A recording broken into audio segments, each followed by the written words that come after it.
for the masses. Headline edition, July 8, 1947.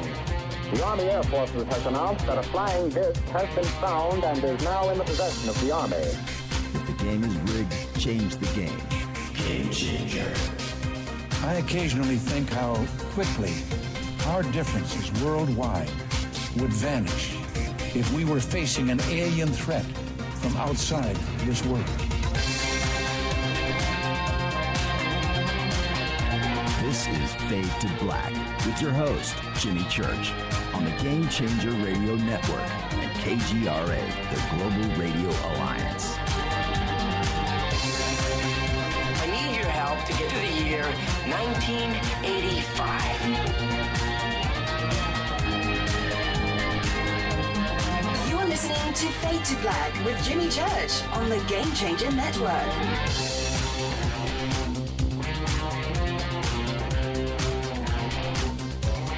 Well, well, well. Good evening. Fade to Black. Bespoke radio for the masses. Today is Thursday, November 10th. 315 days into the new year. Just 51 days left. I would like to welcome everybody listening all around the world, all across the United States. Hither and thither, to and fro, back and forth, up and down, east and west, north and south, far and near. It's Fade to Black for KJCR, the Game Changer Network, and KGRA, the Planet. I'm your host, Jimmy Church. What is cracking? All right.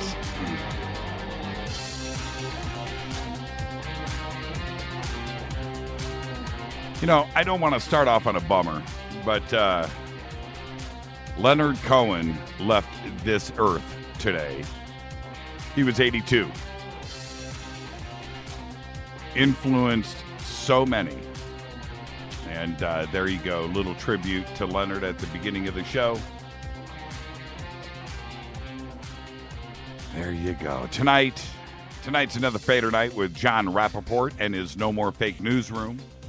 It's open lines all night long. The call-in number is 323-825-5045. You can follow us on Twitter at JChurchRadio.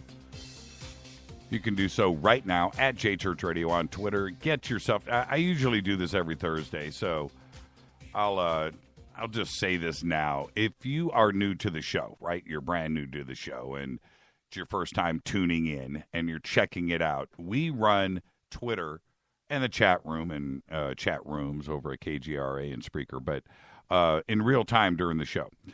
And so what you want to do, use the hashtag F2B, which is our sandbox, hashtag F2B, and go and get TweetDeck. Go and download it, and you can do that over on Twitter. It's a Twitter product, and you can feel safe in doing that.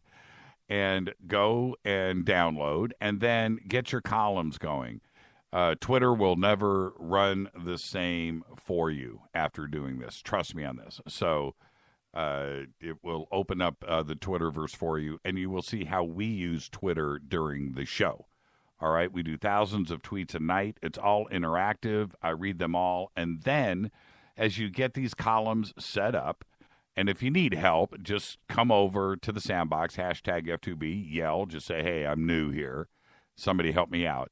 And then get 3 columns going. Get yours, your personal column. Then get another one, hashtag F2B. And then get a third column going for the show, which is hashtag F2BQ.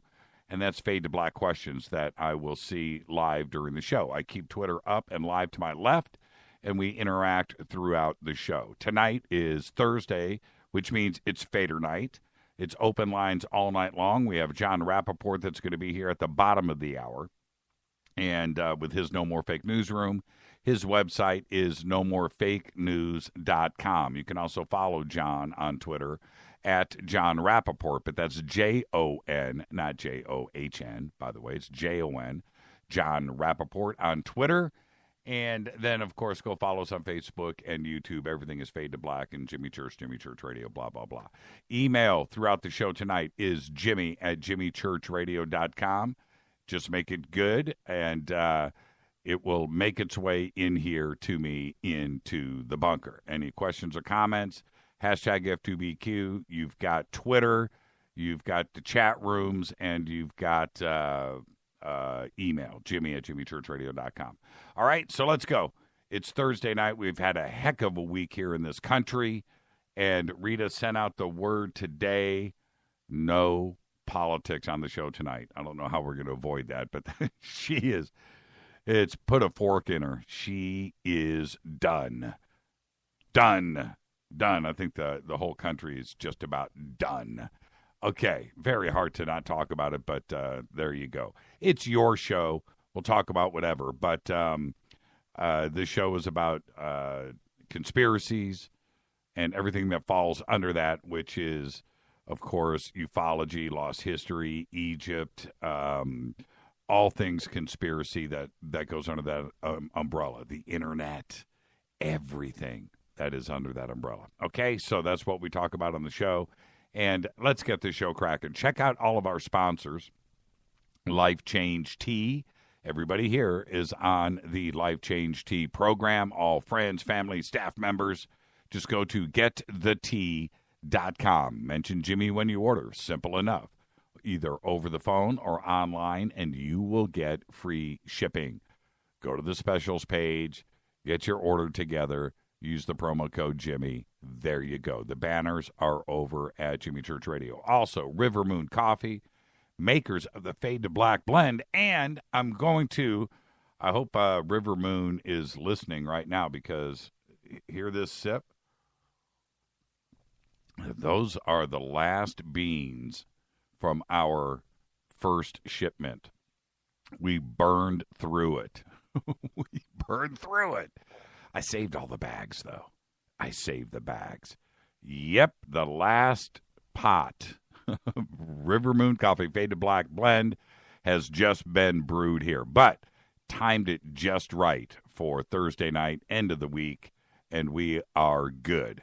Fade to Black blend, F2B blend is the promo code. Go over to the website, click on the banners, and you will get 15% off of your order. Also, the Studio Dome FADERNIGHT special, which is one of the coolest things ever. It's a hard shell case, and it's packed with a portable stereo Bluetooth sound system, high-fidelity, hi-fi, TWS, true wireless stereo Bluetooth technology. That's right, stereo, Bluetooth, wireless. 2 SB-B2 speakers and power cables for just $129. Simple. JCR TWS is the promo code, and that's over 60% off of the normal price of $399. And, of course, you get free shipping. JCR TWS. All right. Something's wrong with my chat room screen, and I am not getting one of my chat rooms to come live. I just got notification there's 200 so far. Well, okay, that's great. That's fantastic, but I'm not seeing it in here. So I'll see what I can do about that on the break. Let's get this show cracking. Happy birthday to today.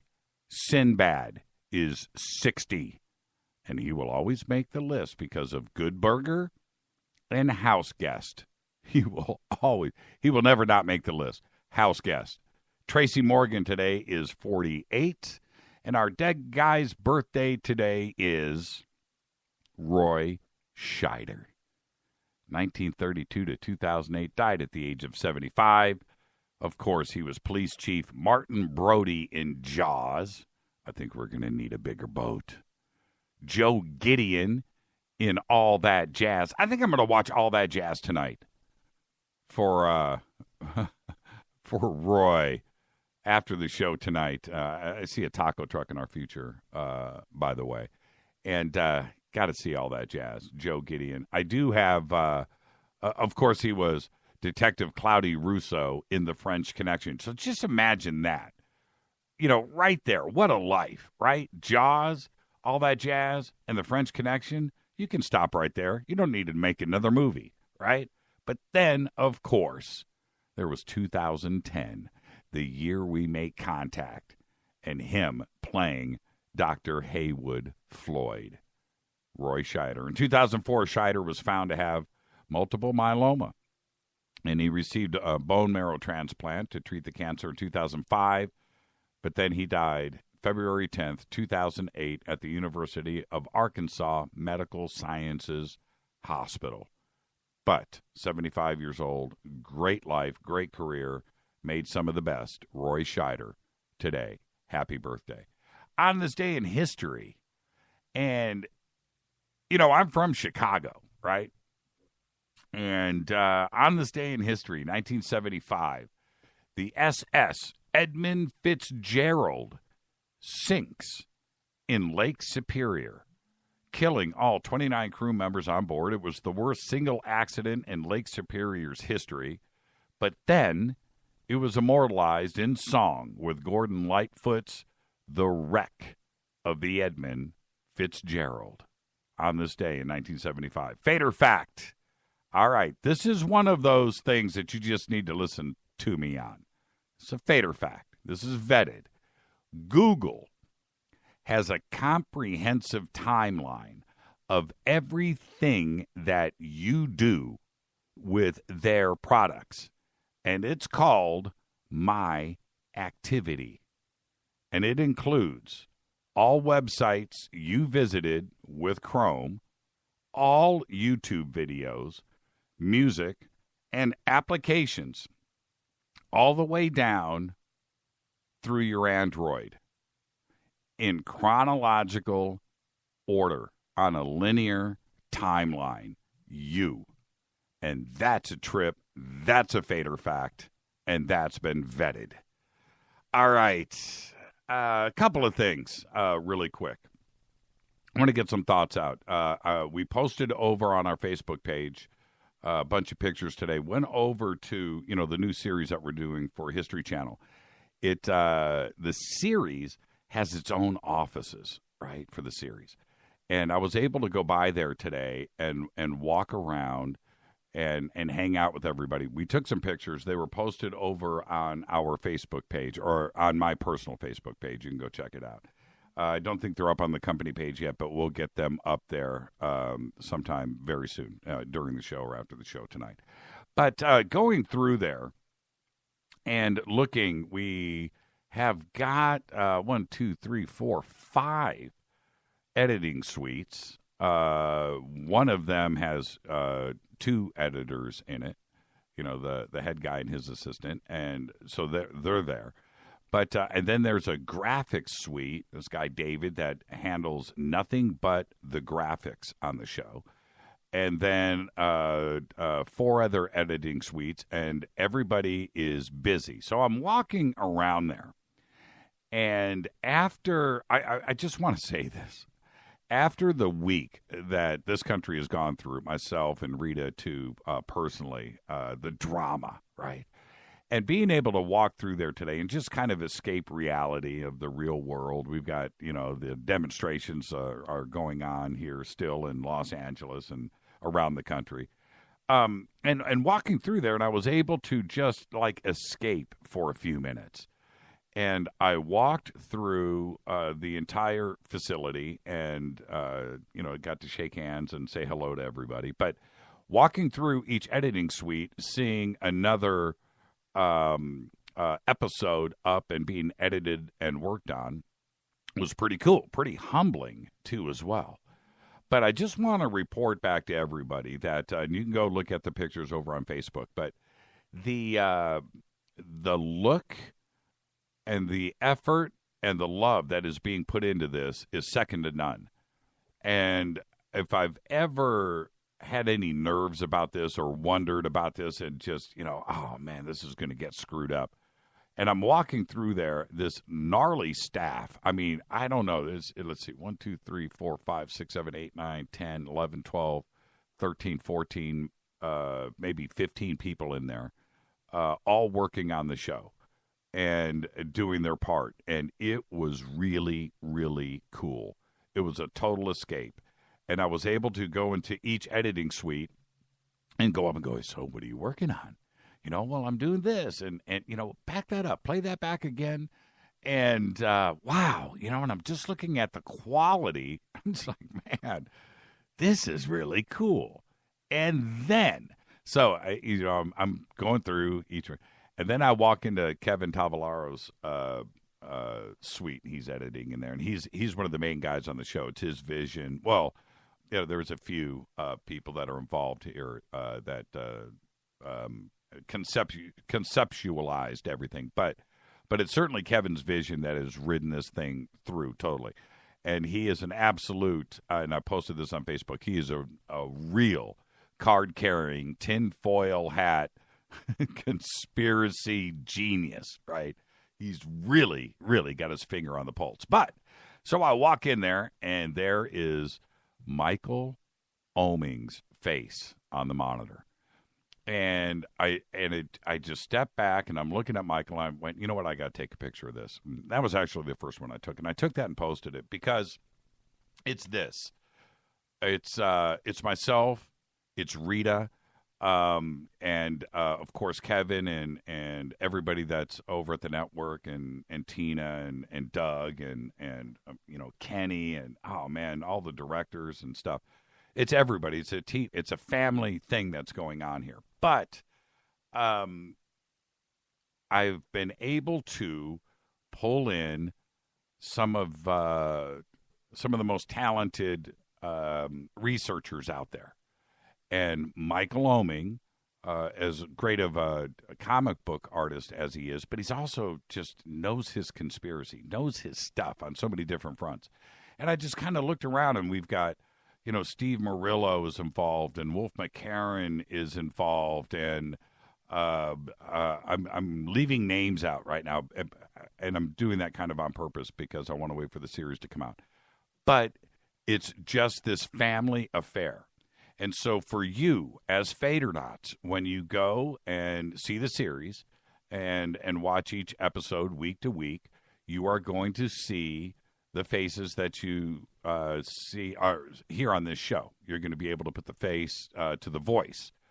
But you will also realize that this is a family.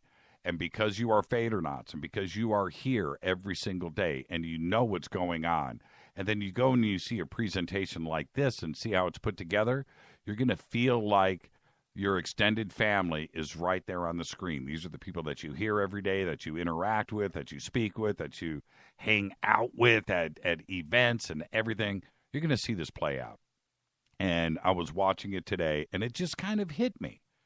It just kind of hit me. This is our thing. Ours, yours, ours, us. And you're going to love it. So go over to Facebook and check it out. Oh, Oeming, look, Oeming's obviously listening to the show right now because he has just retweeted. Yeah, Rita popped this up. Thank you, Rita, for doing this. And let me retweet. That right there is Oeming's mug. Look. He's got a suit jacket on. Check out Oeming with he's got the serious look on his face. That's Kevin Tavalaro there eating his lunch that I so rudely interrupted. But, yeah, there's Michael Oeming. So proud of him, man. And this is a family affair, and you guys are going to enjoy every minute of it. Now, moving on, Leonard Cohen passed away today.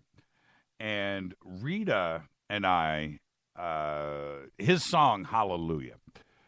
Rita and I would have to defer this to her, but it was probably, I don't know, longer than 5 years ago. But her and I, we were out seeking different versions of Hallelujah, and which has gone all the way through to the last 6 months. We do it. There's so many great versions of that song by so many great artists. And what that means is, his influence is so great inside of the artistic community, which extends out to popular culture. And I get that. But his career, literally from the 60s until today, has spanned time. And hallelujah, when I hear it, it doesn't matter which version, and you listen to the passion of it, it just, your hair stands up. The song has meaning to so many different people, millions and millions. And today, at his passing, when I got word of it, I went and listened to his version, which I played at the beginning of the show tonight. And it is a nearly perfect song from a perfect musician, songwriter. I don't know if we can call him a folk musician. I think that's a label that's, put out there on too many people. But nonetheless, his influence on Rita and I, and that song, there's so many others, but that song, when you hear it sung by other artists for other reasons, and you listen to it and you hear the passion come through those artists, it all goes back, and you go and you listen to Leonard's version of it, and it's them trying to capture the passion that he had in that song. There's something that transgresses and passes between people, and that's it. And to have him leave this earth today, the age of 82, Canadian too, by the way, it was just a moment. And I went and listened to that song once again. It's a song that I know so well, and I've listened to every note and every inflection inside of that song. And today, it just it stirred me, And part of it is because he died today. He passed away, but he's 82. He's 82. The guy lived a great one. He lived a great one. But it's the way that his passion was able to pass into so many other great artists and singers out there.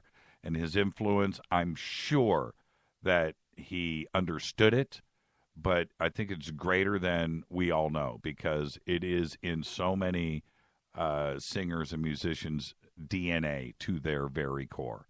And I wanted to just say, rest in peace, Leonard. You lived a great one, man. You did. And up there right now in space, they are singing in unison, Hallelujah. Rest in peace, Leonard Cohen. 82 years old. This is Fade to Black. I'm your host, Jimmy Church. Tonight is Fader Night. It is open lines all night long. 323-825-5045. It's your night. I want to go old school tonight. Let's do some UFOs. Let's do some ghost stories. Time travel. Man, we had a good one the other night, DJ? But, yeah, let's do it. It's Fader Night. It's your night. Let's put the past in the past. We got to get back to what's real. And you know what I'm talking about. I'll be right back.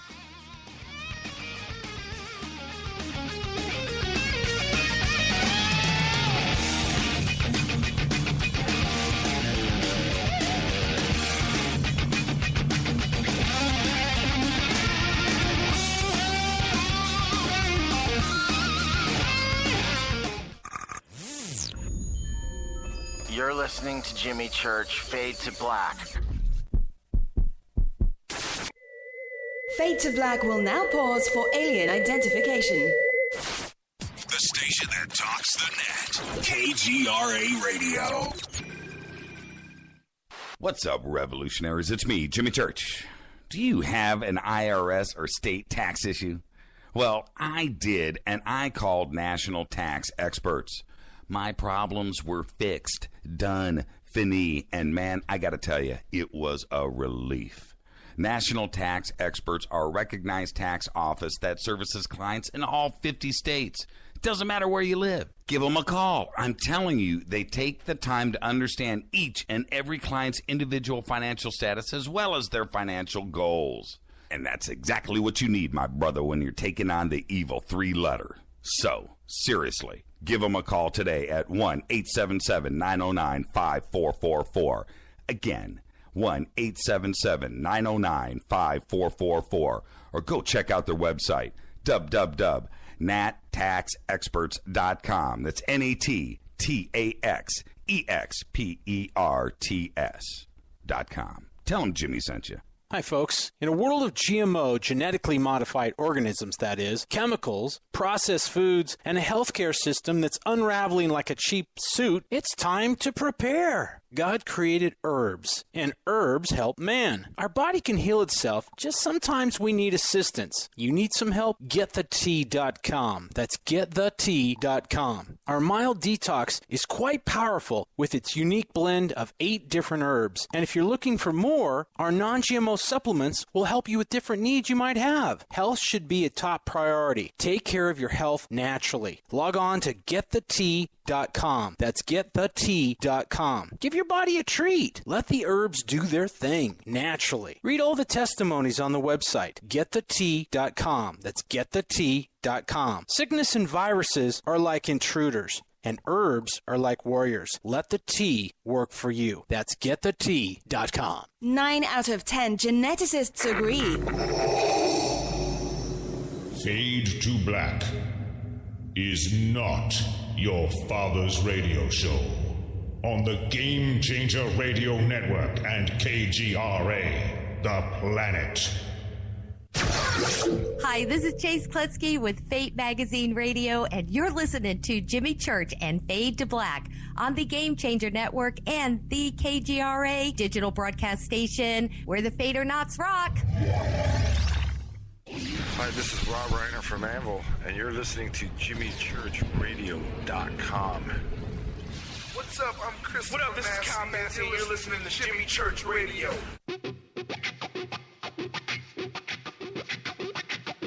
And now, coming to you from the No More Fake Newsroom in deep space, which is the space that we suspect to be true, that the world, as it is fed to us every single day by the Ministry of Truth, is a lie, a false reality, a movie projected on the screen of our subconscious. This, however, is the breakout. All the screens crash. They all go down, and we see the light of day, a new day.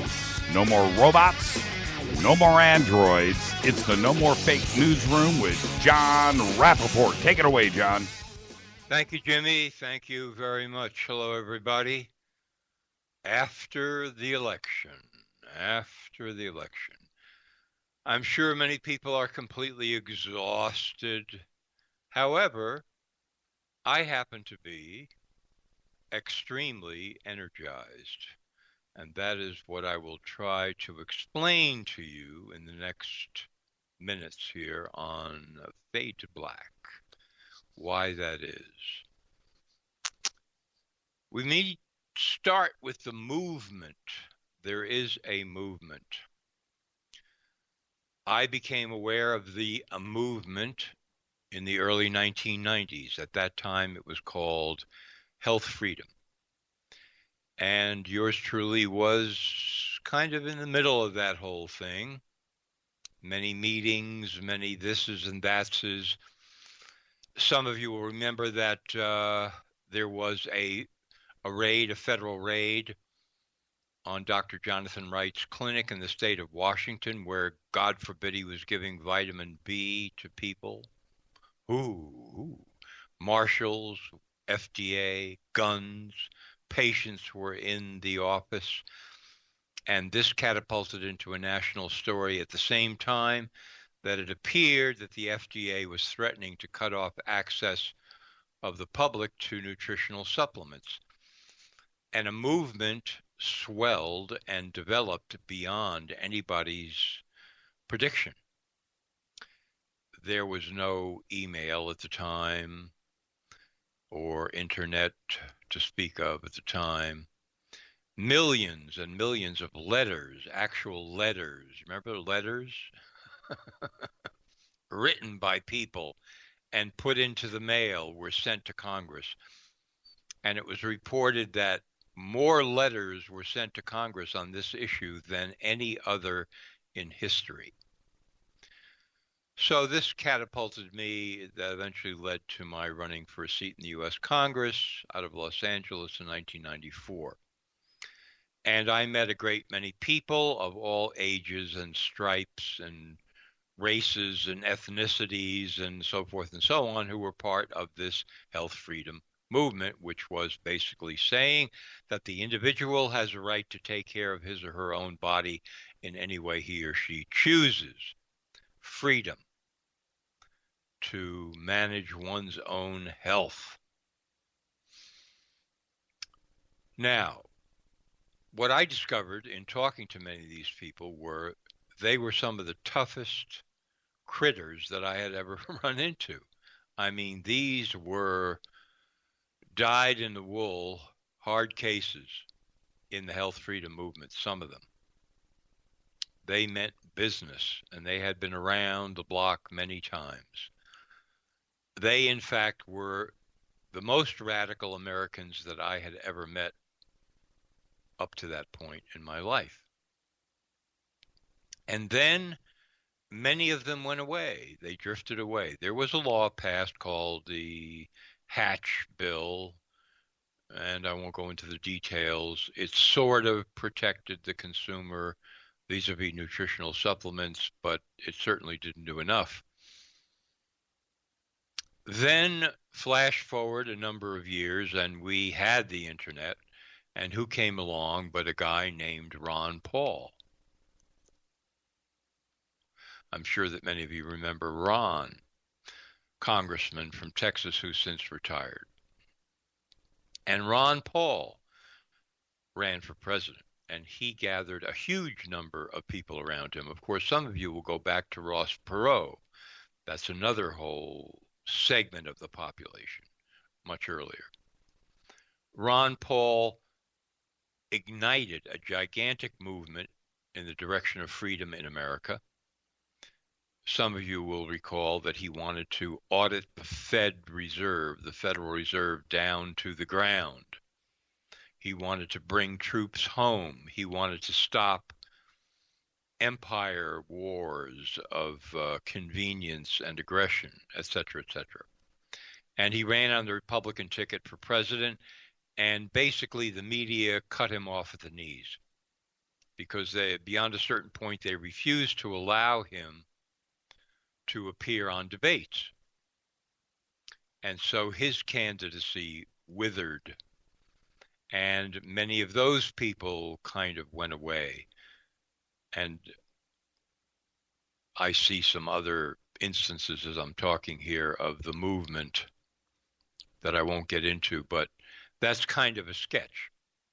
People who suddenly ignite, many, many people, and they want basically freedom. So now Donald Trump comes along. And by the way, my optimism and feeling energized does not depend upon my believing that Donald Trump is authentic. Okay?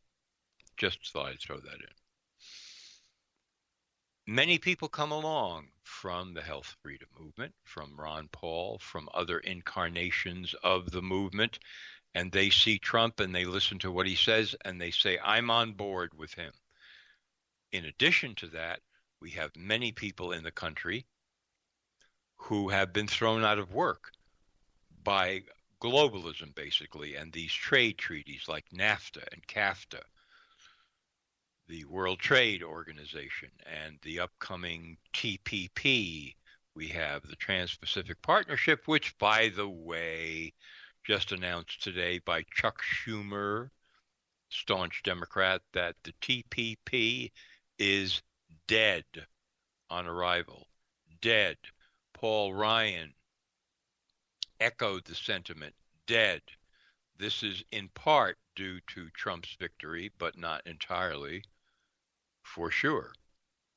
Much of this comes from WikiLeaks leaking sections of this secret trade deal, globalist trade deal that would put corporations even in greater charge of governments around the planet. All right, so these people who have been thrown out of work in many different states, not just the Rust Belt, by the trade treaties and globalism, hear what Trump is saying about globalism, and they come on board, and other people on the immigration issue and terrorism, they come on board. This is yet another incarnation of the movement. It is not the same each time. It has different features and so forth, but the core issue of freedom and freedom from oppressive, corrupt, centralized, mega colossus government is involved in this idea of freedom, freedom, freedom. This election and the result was, in a way, a version of Brexit, in which the Brits decided to leave the super mega colossus called the EU, the European Union, and to fall back upon their own resources as a nation to devise their own way of relating to other nations. Of course, the British government and its massive bureaucracy is corrupt as well. And if you want to call the election of Trump another version of Brexit, then you also raise the question of who is Donald Trump and what is his administration going to do. We will see. It is the movement that is important, far more than the candidacy or the victory of Donald Trump.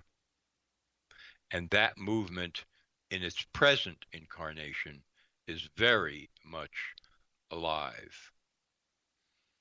Point two, we have seen in this election season the unequaled and unprecedented rise of what is called the alternative media, with which we are all familiar, encompassing many, many, many, many, many websites and blogs and so on and so forth, in which there are authentic truth tellers who are exposing all manner of frauds and hoaxes and crimes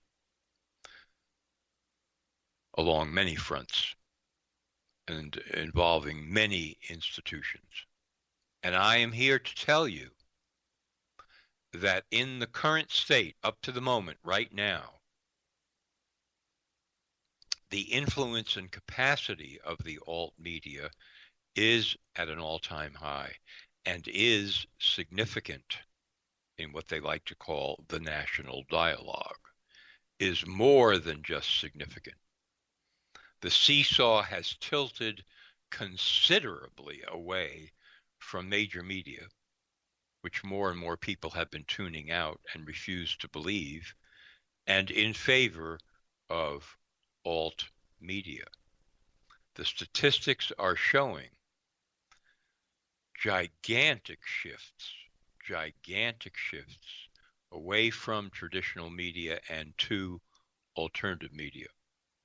This can only be a good thing on balance. And if somebody says, yes, well, but of course there are blogs and websites where people are telling their versions of it, and it's all lies and that. Sure. What do you expect? We're not talking about perfection, folks. Wake up. Get with it. We're not talking about perfection. This is a struggle. This is rough and ready. This is rubber meets the road. This is the Wild West of media. But by and large, a fantastic rise of alternative media. And I would include certainly in that WikiLeaks, which has vaulted to the top of the charts with their revelations about the Clintons, the Clinton Foundation, Podesta, etc., etc., etc. The scandal, the Clinton Foundation is waiting in the wings, folks.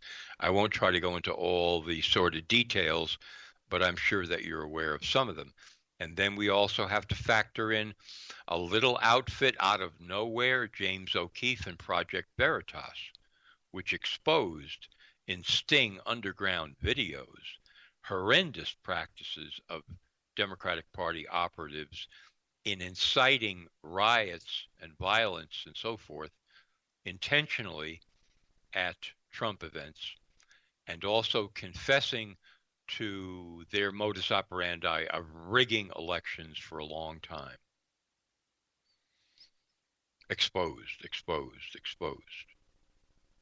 These two operations, WikiLeaks, Project Veritas, leap to the top of the charts in influence. All of a sudden, bang, bang, bang, bang, bang. To the point where we can say with authority that the new administration of Donald Trump needs to listen to what the alternative media have to say. I know for a fact, because of certain conversations I've had, that he and his team have been listening and have been paying attention for many, many months. They will have to continue to pay attention, especially if they begin to make wrong moves or moves that reveal that their motives are not authentic. They will not have an easy time of it. Their feet will be held to the fire. Guarantee it.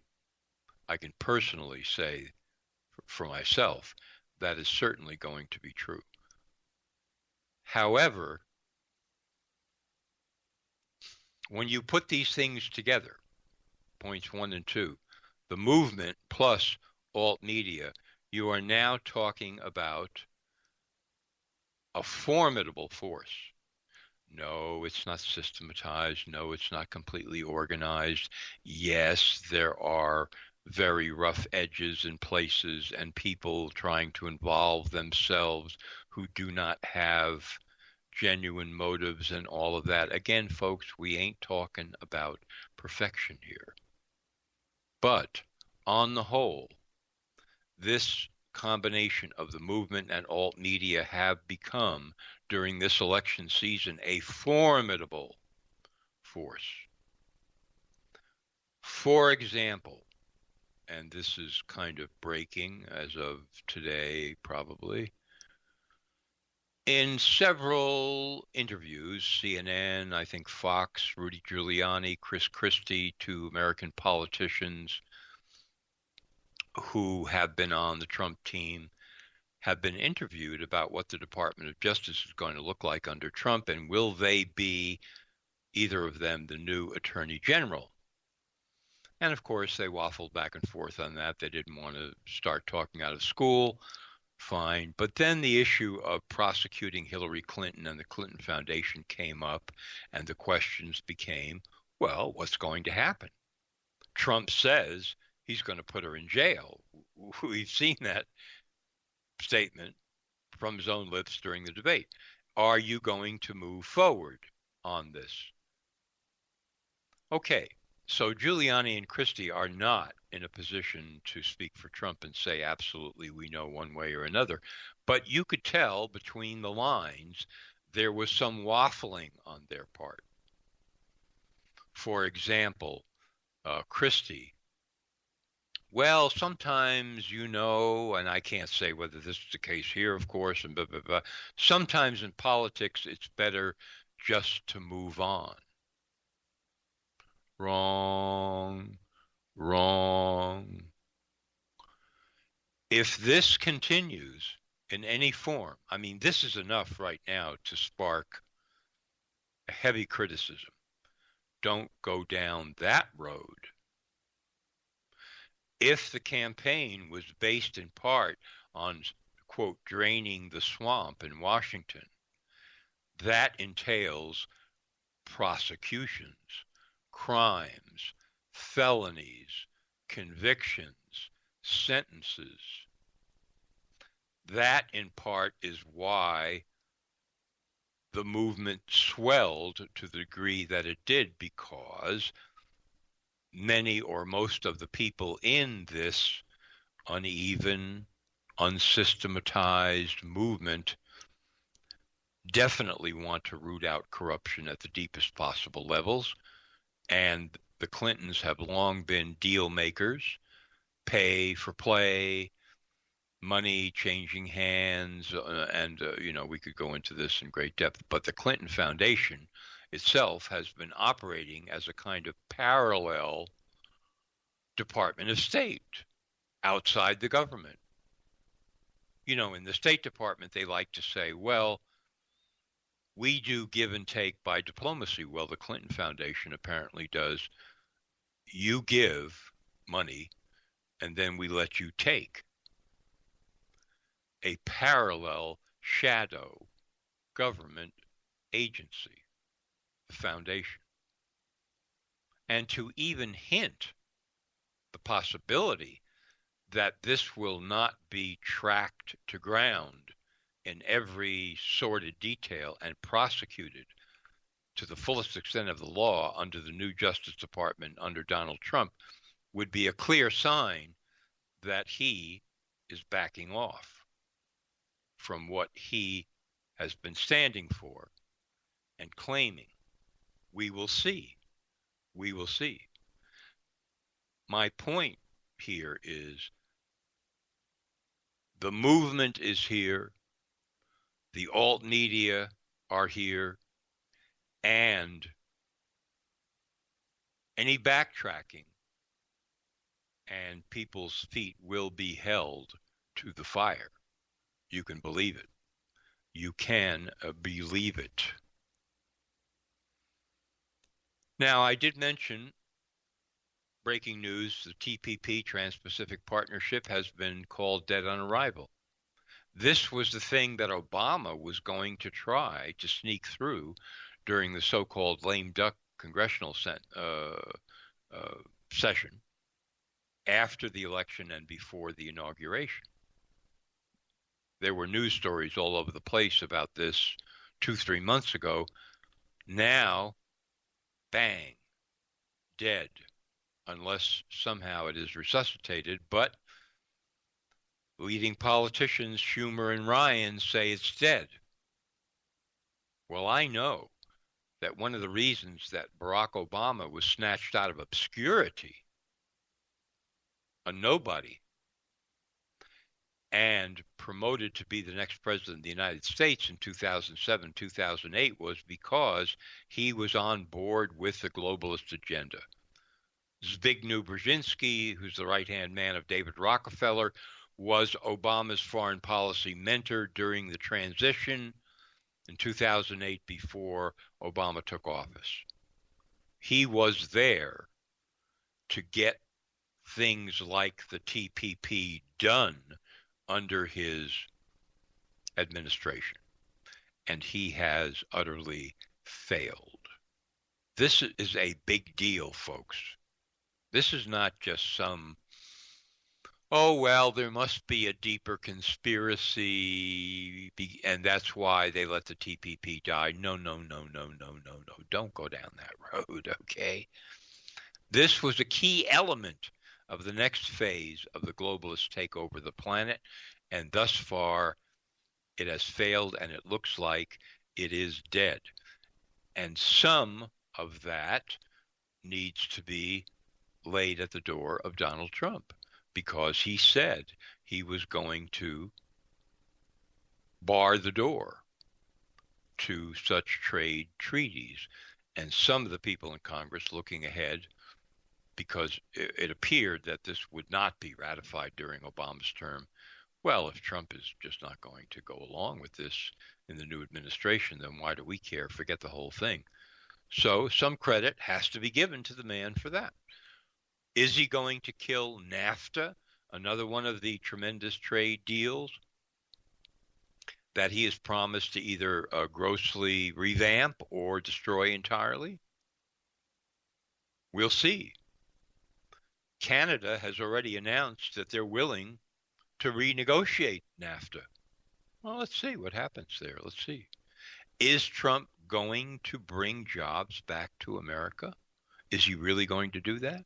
Is he going to set up a situation in which companies that have fled the United States, closed down their factories, 60,000 factories since 1995, throwing untold skilled workers out of jobs? Is he really going to impose a series of penalties on companies that do this, and at the same time entice them back by giving them certain tax breaks, so that not only will they come back, but they will bring back huge amounts of money that they have stashed offshore in order to avoid paying taxes. We'll see what the strategies turn out to be. This is another vital point upon which the movement is focusing. Is he actually going to do this? Because that would be also a tremendously big deal either way. Either way. Okay. Now, solutions.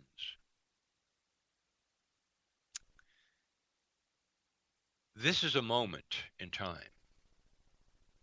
The alt media has risen to the point where not only can it root out corruption together with alt media, and I mean really root out some deep corruption here,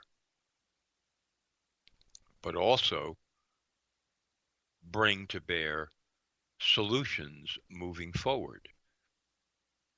And in doing so, there will be many, many, many, many eyeballs, including official eyeballs, on what alt media has to say about the subject of solutions. And I bring this up because this has not really happened yet, but it's there for the taking. It is there for the taking because of all the eyeballs that are available to alt media. And I've talked about this before on Fade to Black, and I don't want to beat it into the ground, but the other day I went on a search engine and I looked up Urban Farms Chicago. Not only did I find some, I found a Chicago directory of urban farms in the city. That's where local people, including people in the inner cities, no hope, held hostage by gangs and drugs and crime and so on, and grinding poverty and loss of jobs as a result of globalism, have begun to come back to build their own urban farms where they grow their own food, fresh food, and eat that food. That is a potential revolution. Not only that, but I am in touch with an individual, brilliant individual, who has a complete blueprint on how to leverage such operations into profit-making enterprises. In other words, businesses that make money, that do good things for the people who are growing the food. They become also people who sell the food. A renaissance is in the wings, waiting, not just in Chicago, but in every urban area in America, in every inner city in America. Thousands of such urban farms could develop. That's called a solution. That's a real solution. That's a sea change. So what happens if alt media, and I'm just using urban farms as an example of a solution, begin to push this forward into the public consciousness, because the audience of alt media is now so gigantic, and I am including F2B as part of this movement. All of you out there, just think what it would mean if you had 5,000, 10,000 of these urban farms in cities, inner cities across America. Think of the radical revolution that would entail. Think of how, for example, that aspect of the movement that involves health freedom would rally to the side of such an idea, such a practice. Just one example, folks. Just one example. We also have the fact, of course, that major media have been rocked back on their heels, and they are now playing defense serious defense because they really don't know what to do. Well, I just looked at the clock. I was ready to roll on for another God knows how long, and I'm out of time. But and I know that you that's why could. I'm energetic, folks, and optimistic. John, you are the very best. And I just want to remind everybody, nomorefakenews.com. That needs to be your stop every single morning when you roll out of bed. John, let's put this behind us. Let's move on. Let's get back to hardcore conspiracies next week, my brother. Right? Oh, man. Right, Thank you so much, John, and be safe out there. You too. Thank you. Jon Rappoport. I like that when he says he's going to include F2B. Why? We matter, folks. We matter. This is Fade to Black. It's Thursday night. It is Fader night. Open lines all night long. 323-825-5045. Let's do this, man.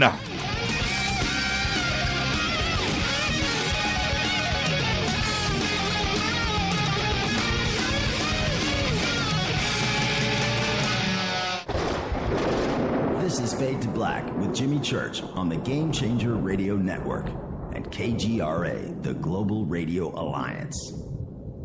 The station that talks the net. KGRA Radio. Hello, I'm Kat Deely, and you're listening to my main man, Jimmy Church, on jimmychurchradio.com. Hi, this is Ray Hobbs here, repping the planet, and you're listening to my good friend, Jimmy Church, Fade to Black, on the Game Changer Network and the KGRA digital broadcast station. Angioprim can unclog blocked arteries and improve blood flow in all parts of your body. Angioprim is oral chelation. Easy, simple, liquid oral chelation. You take it with juice before breakfast and forget about it. Angioprim works fast, unlike old-fashioned chelation that takes hours. Just log on to angioprim.com. That's Angioprim, A-N-G-I-O-P-R-I-M, angioprim.com. Angioprim users say they have more energy, more strength, more endurance. Increased circulation and blood flow will make all your body parts work better. Log on to angioprim.com to get more information on how you can get started and start feeling better, having fun, and doing more again. Lots more. Talk to a trained Angioprim consultant. Call Angioprim toll-free at 877-882-7221. That's 877-882-7221. Or log on for complete information. Angioprim.com. That's Angioprim.com. Find out how Angioprim can work for you. Get the facts about Angioprim at Angioprim.com. This is Toby Kebbell. You're listening to jimmychurchradio.com. Don't hurt me, Jimmy. I'm only little. Hey, I'm Adrian Grenier. And this is Ari Gold. We're of the Honey Brothers. Well, yes. We are of the Honey Brothers. Hey, I'm Adrian Grenier. And I'm Ari Gold. We're the Honey Brothers. And you're listening to Jimmy Church. The Revolution. What's up, Fadernauts? Studio Dome loves Fade to Black and the F2B audience so much that they have put together the ultimate stereo Bluetooth system. They've done it just for you. Man, check this out. The Studio Dome SBB2 stereo system is here. It's featuring two Studio Boombox 2 SBB2 wireless Bluetooth speakers, packed in its own custom hardshell case. This Studio Dome system features the very latest in stereo Bluetooth technology. The two full-range boomboxes are in true wireless stereo. You've got to hear this. It's amazing. It's just $129, and use the promo code JCRTWS, and you'll also get free shipping. It's simple. Just go to jimmychurchradio.com, click on the Studio Dome banner. Go Beckley Tepe. This is Micah Hanks of the Gralien Report, and you're listening to Jimmy Church on Fade to Black, across the globe on the Game Changer Radio Network and the one and only KGRA Radio, The Planet.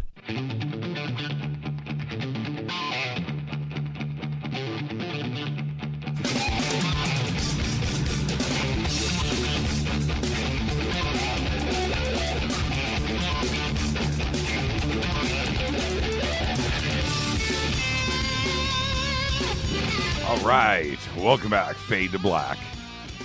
It's Fader night, everybody. It is Thursday. I want to thank Jon Rappoport. It's time to put the week behind us and move forward. I can't even say the P word. I'll get docked tonight. But there's a taco truck in our future. There's been such a relief, and that's it. I think we're going to do a taco truck tonight, and then we're going to sleep in tomorrow.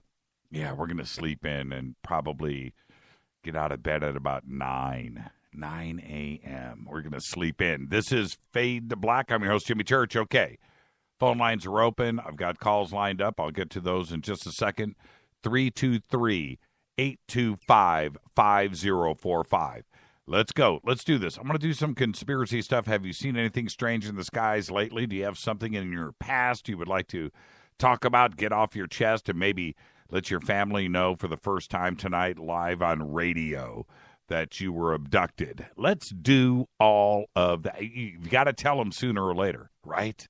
Let's do that. Ghost stories.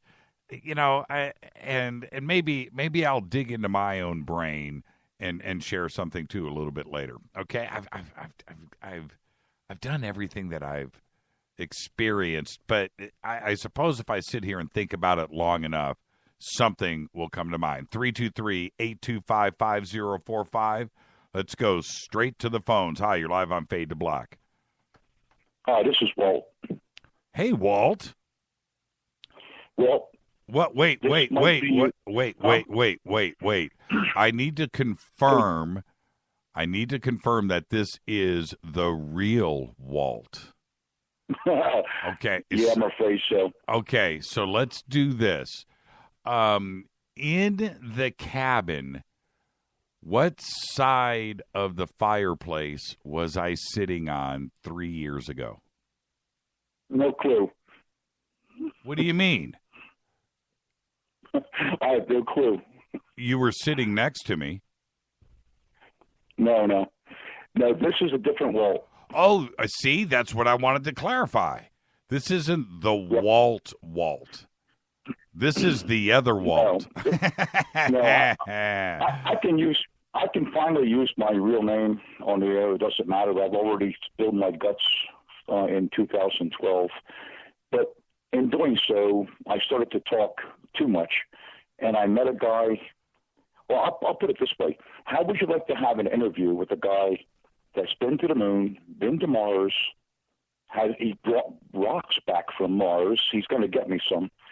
And he also, if you ever see that Madonna that's on the YouTube, that strange-looking female that they have a picture of? Well, It's okay. on YouTube. It's an alien that they found on the far at the dark side of the moon. Oh, yeah. Apollo 20.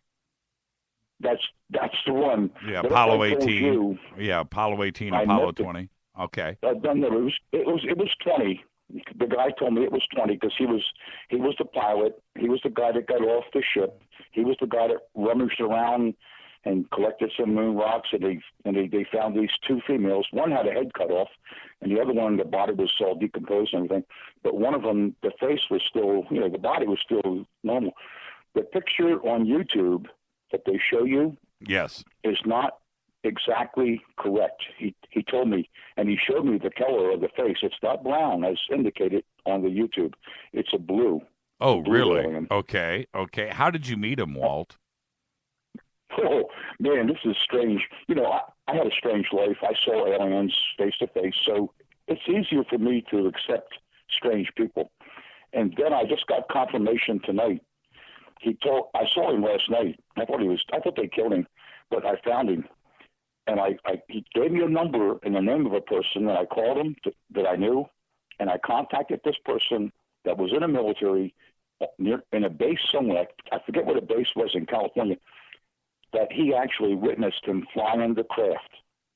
Really? And not just that, but he never told anybody. He watched it for 2 hours. He went back to the barracks. He was on duty, and they were doing the desert exercise in the Army. And the other guys said that told him to say, they all started talking like crazy, all the guys in the military. And they said, "Did you see that? Did you see that?" And he said, "Yeah, but I just went back to sleep."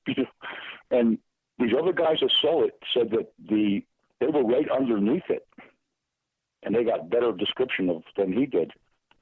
Anyway, that was a craft that this guy was. I don't want to use his name just yet, not until I get the okay that he will go on the air and tell what he knows. Right. Well, the government. Go ahead. Jimmy, he signed a contract, and that they would really hurt him if he said anything. There were 12 original people that they trained to fly these deep space craft, anti-gravity craft.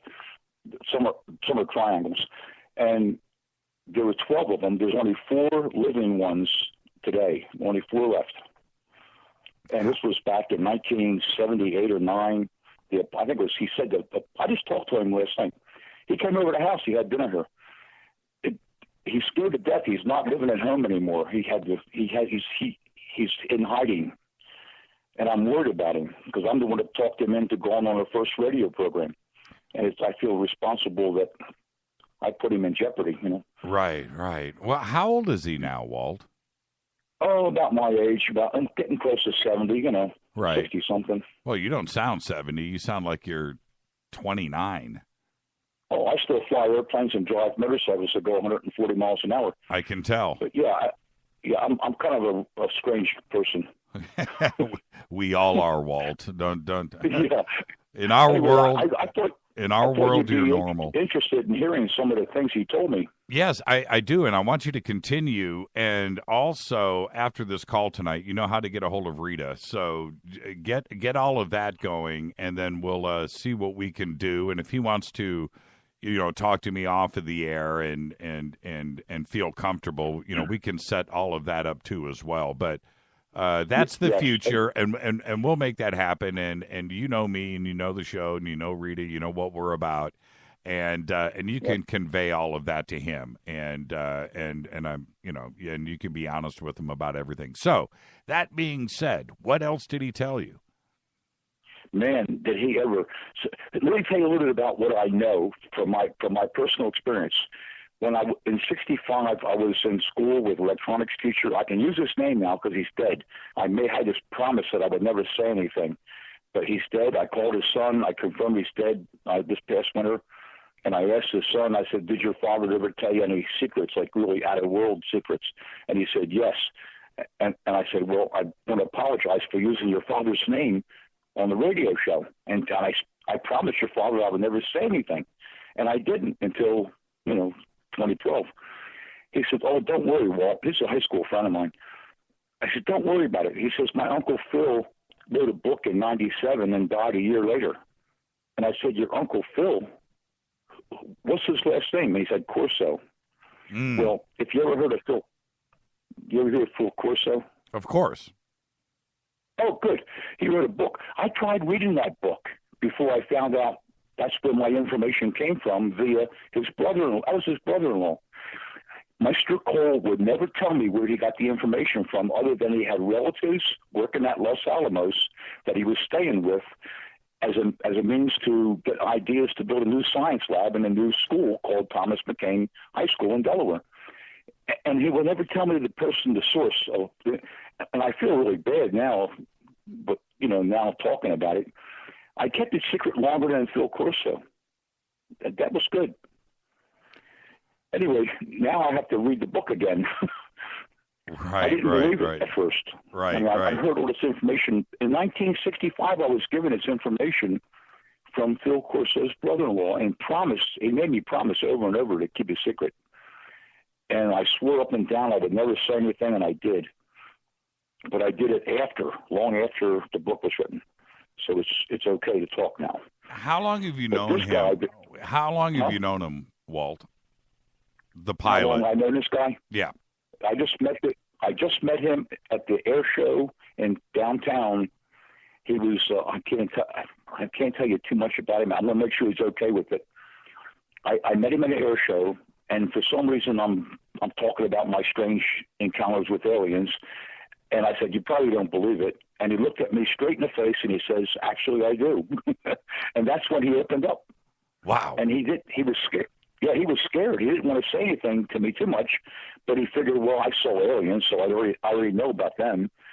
So then he started talking about, he says, oh, hell, I went and I've been to the moon, I've been to Mars. Hell, I've been in deep space with that anti-gravity craft. And I said, really? I said, my teacher told me back in '65, and I didn't half believe him, that they had this device that could generate anti-gravity. And then I had details that I never told anyone, and he told me them. And I thought, darn, this guy is real. Right. I mean, I'll tell you what he told me that I never shared with people.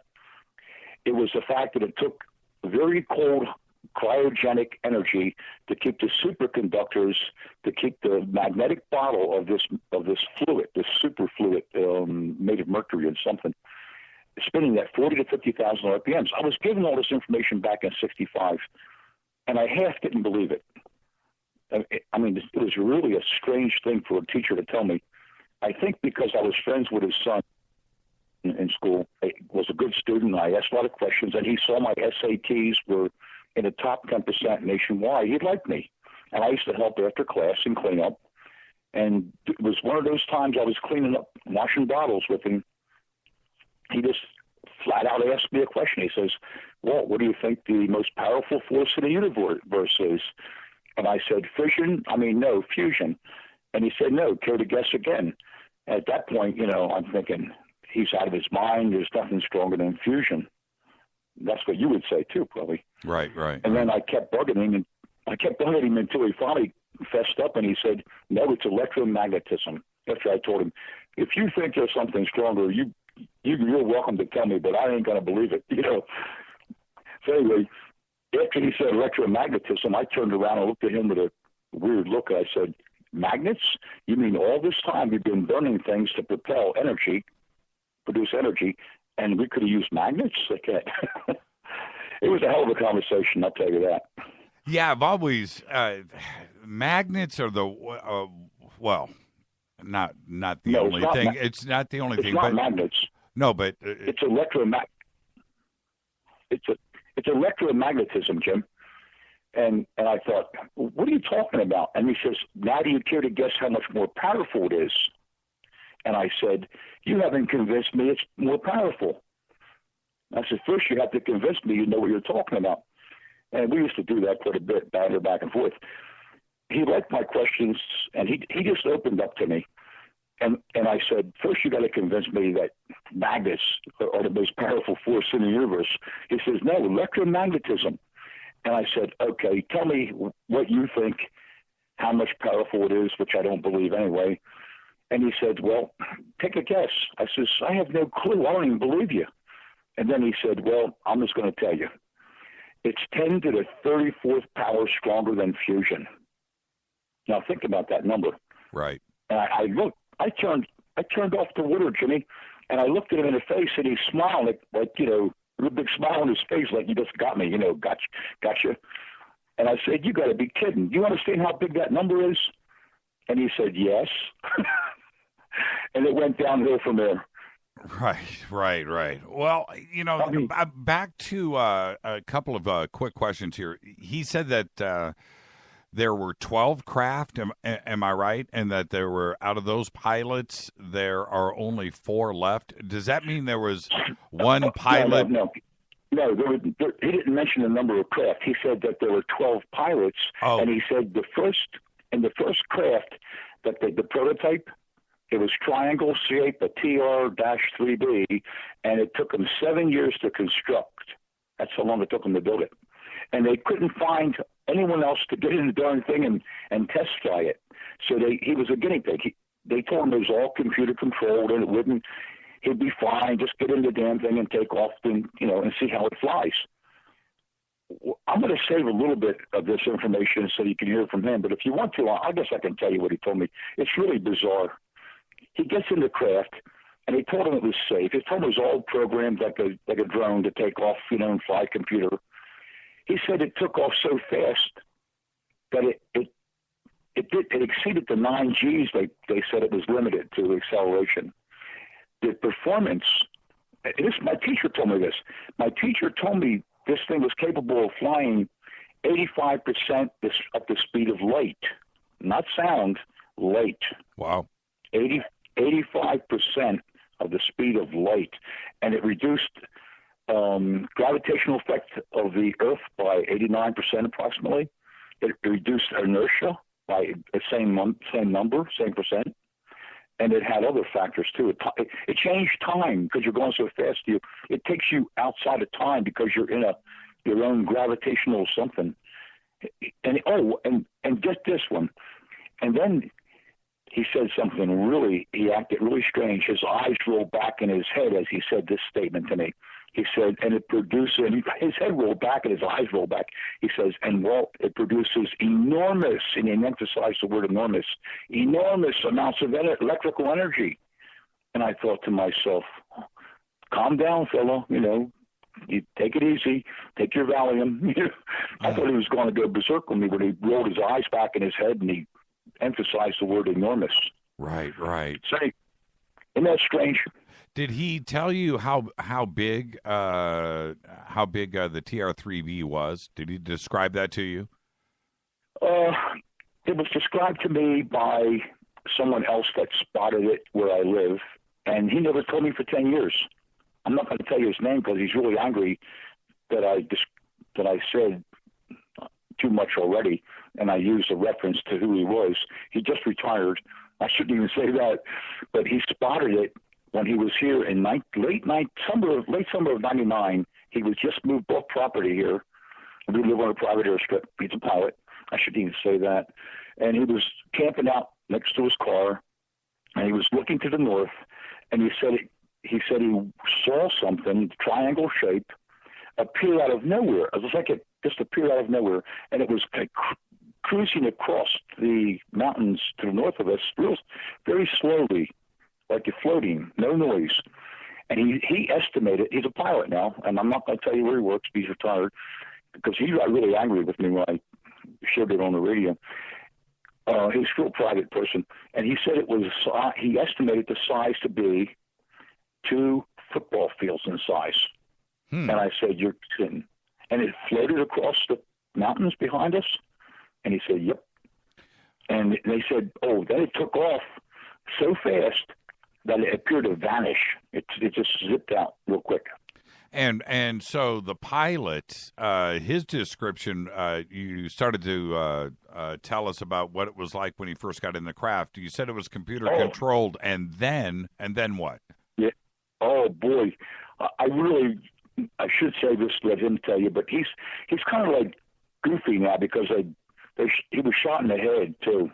I don't know if he did it on purpose or what. He was in Vietnam, but he said that that's where he got taken into the system. He graduated near the top of his class.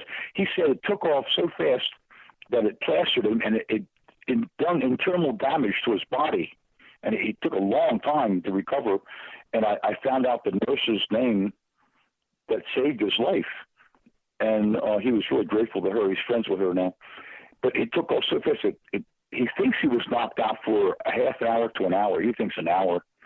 And when he came to, he was in such pain that he had to crawl back up to the position where he can get to the computers to, try to get it under control.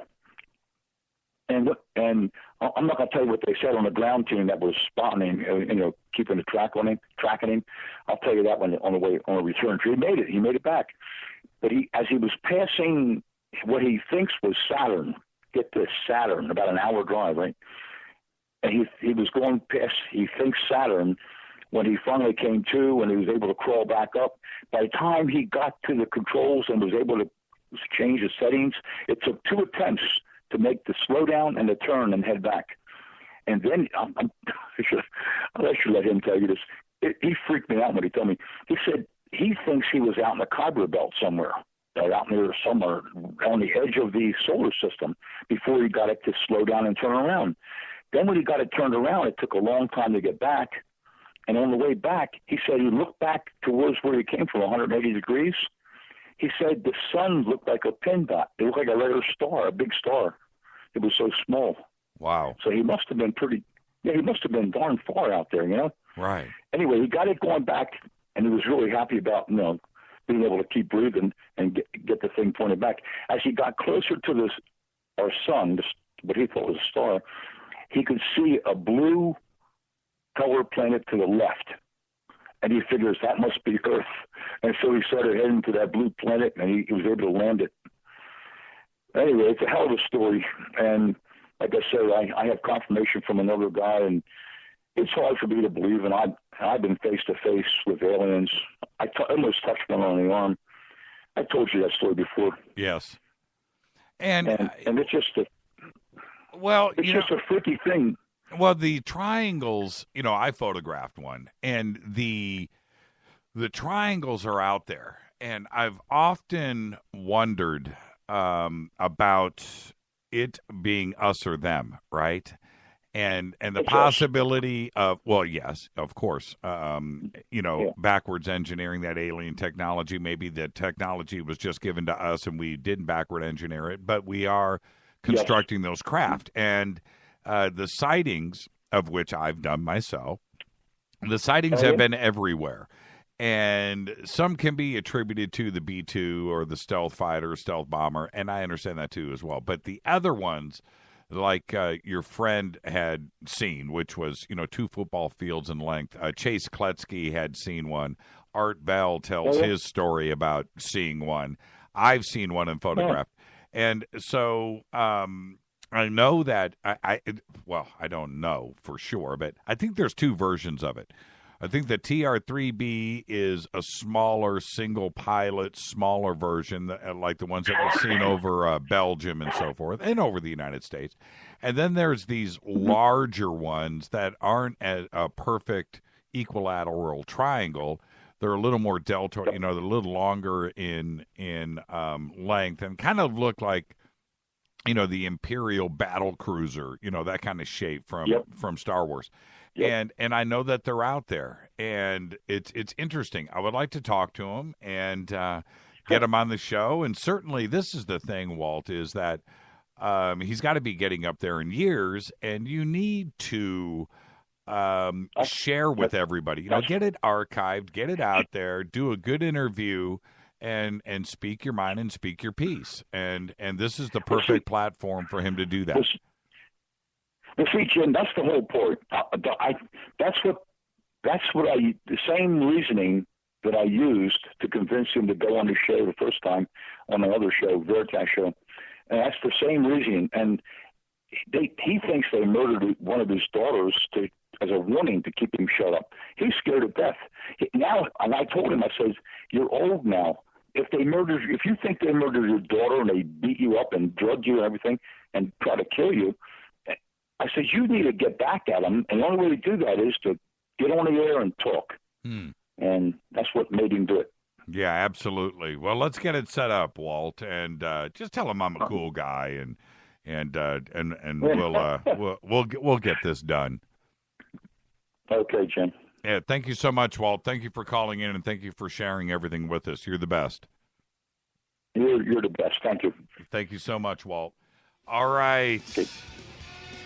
Fade to Black. Thank you, Walt. Great conversation.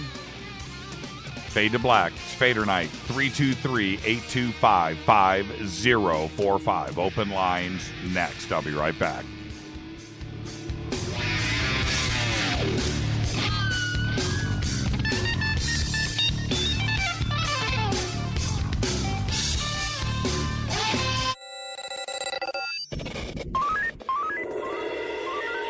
Way out here, we listen to Jimmy Church. You're listening to Fade to Black. Always on the edge of the hottest alternative talk. Jimmy Church with Fade to Black. KGRARadio.com. ¿Qué tal, mis amigos? Yo soy Mario Carson, el tiburón, y los invito para que escuchen a mi buen amigo Jimmy Church Radio. ¡Claro que sí!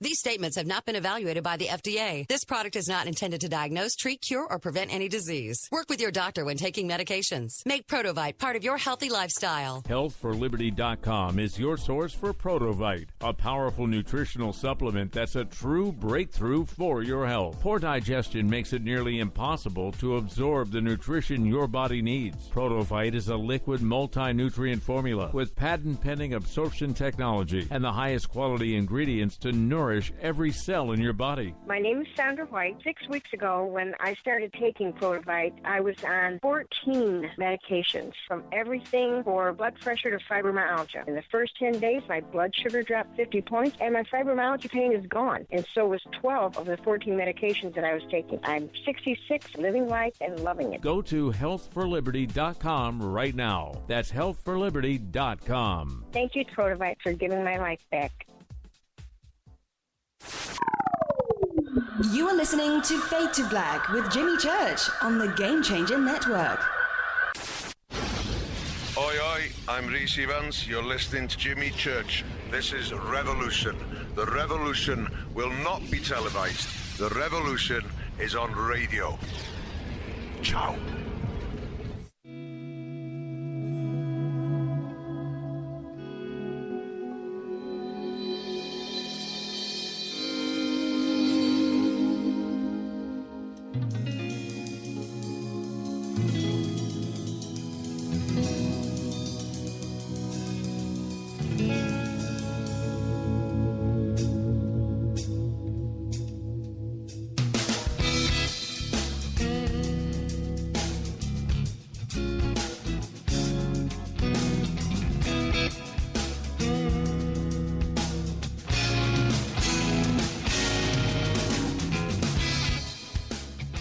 Welcome back, Fade to Black. Thursday night, Fader Night. I want to thank Jon Rappoport. And we're putting all that stuff, the P word, behind us. You know, I went out today, 323-825-5045. 323-825-5045. It was really kind of funny as I was scouring and, you know, going to my favorite alternative sites for news and stuff. Even the alternative sites, it was just flooded with the P word. And I just thought, you know, there's a whole nother world out there, you know, going on, folks. It's time to get our lives back together. I went over to IB Times, right? International Business Times, great website. And you should check that out after the show tonight. They usually have one political story at the top, and then, you know, that breaks off. It's business, it's this, it's that. They do alternative stuff and conspiracies, too. And, you know, just a really good broad range of stuff. Top to bottom, they had 30 or 40 political stories going on. Incredible when we have everything that is going on in the world today, and that even IB Times, man, my little old faithful, my little secret site was completely flooded with political stuff. It was crazy. All right, 323-825-5045. Phone lines are open. And check this out, though. A record-breaking supermoon is going to brighten the night sky later this month. Well, actually, in 3 days, 3 and 4 days. The November full moon is not only the closest full moon of 2016, but it is also the closest full moon, are you ready, since 1948, which is still the last time the Cleveland Indians won the World Series, by the way. This is one you might want to watch out for. The full moon won't come this close to Earth again until November 25th, 2034. The moon will look plenty full and bright all night from November 13th and the 14th as it rises in the east around sunset, climbs highest around midnight, and then sets in the west or at near sunrise. It will be humongo, and that's it. Not since 1948 and not until 1934. Been watching these over the last year, these giant moons, and they are just absolutely incredible to see. But this one is special. So mark that on your calendars. 3 days, November 13th, and then the fourth night, or in 4 days, November 14th. November 14th. Let's go to the phones. Hi, Maria. Hi. How are you? I'm great. How are you? I'm fantastic. I'm in a great mood. How are you? I'm in a good mood. Yeah. We're back to paranormal stuff. That Yeah. puts me in a good mood. I don't think I've called in about a month. Yeah, it seems that way. Now, check this out. I was looking at a post from K28 a few minutes ago. Really, really funny. He posted, I don't know if you saw this on Twitter, a couple of years ago. It's been a while now. A couple of years ago, we did I don't know how this happened, but it was a Fader night. And somehow we started talking about Saturday morning cartoons and breakfast cereal.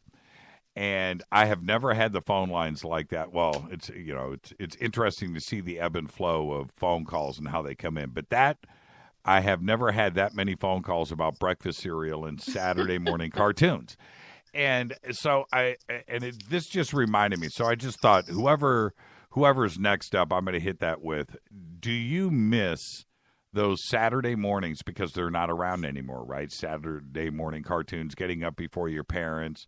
Absolutely. Breaking out. I used to wake up my dad really early in the morning on Saturday mornings, and we would watch Bugs Bunny, Roadrunner, right?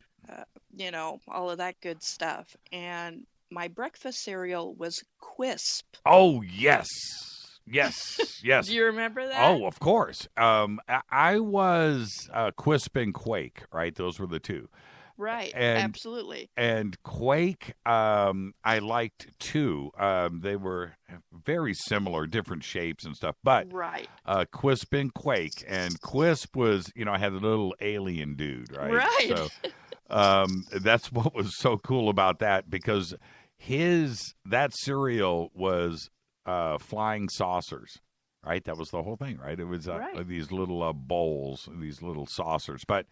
Quisp and Quake, absolutely. And then right at that same time, and then we'll get along to what you're calling about, but there was also another cereal that I loved, and I had to twist my mom's arm, and I don't know why, but it was King Vitamin. Do you remember that?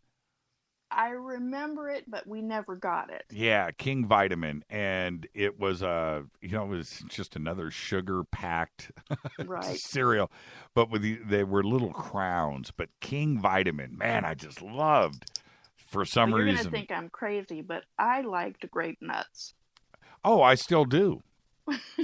I still do. Especially, you got to let them sit for about 2 or 3 minutes so you get half crunch, half mush. Exactly. You got to let it soak up the milk. Yeah, but I loved grape nuts, man. I would eat the crap. And the boxes were always too small, right? Compared to the other cereal, because it was like gravel. Really dense. You didn't eat as much. Yeah, it was like gravel. No, not me, man. I still did a full bowl. I did, man, I would. Oh, me too. I loved it. Man, grape nuts. Is that still around, grape nuts? I don't know, because I'm over here, of course. Right. I don't know how I didn't break teeth on that stuff. But because you let it sit and soak up the milk. You had to, but if you would, if you did it early, premature, poured the milk on and just do a bite straight out, you could hear somebody eating that from like two houses away, and you could even hear people talk when you were eating that. I mean, it would drown out the TV and everything else. All right, so you called me. What's up? I don't know. We could talk about astral travel. Astral travel? Yeah, what do you think about that?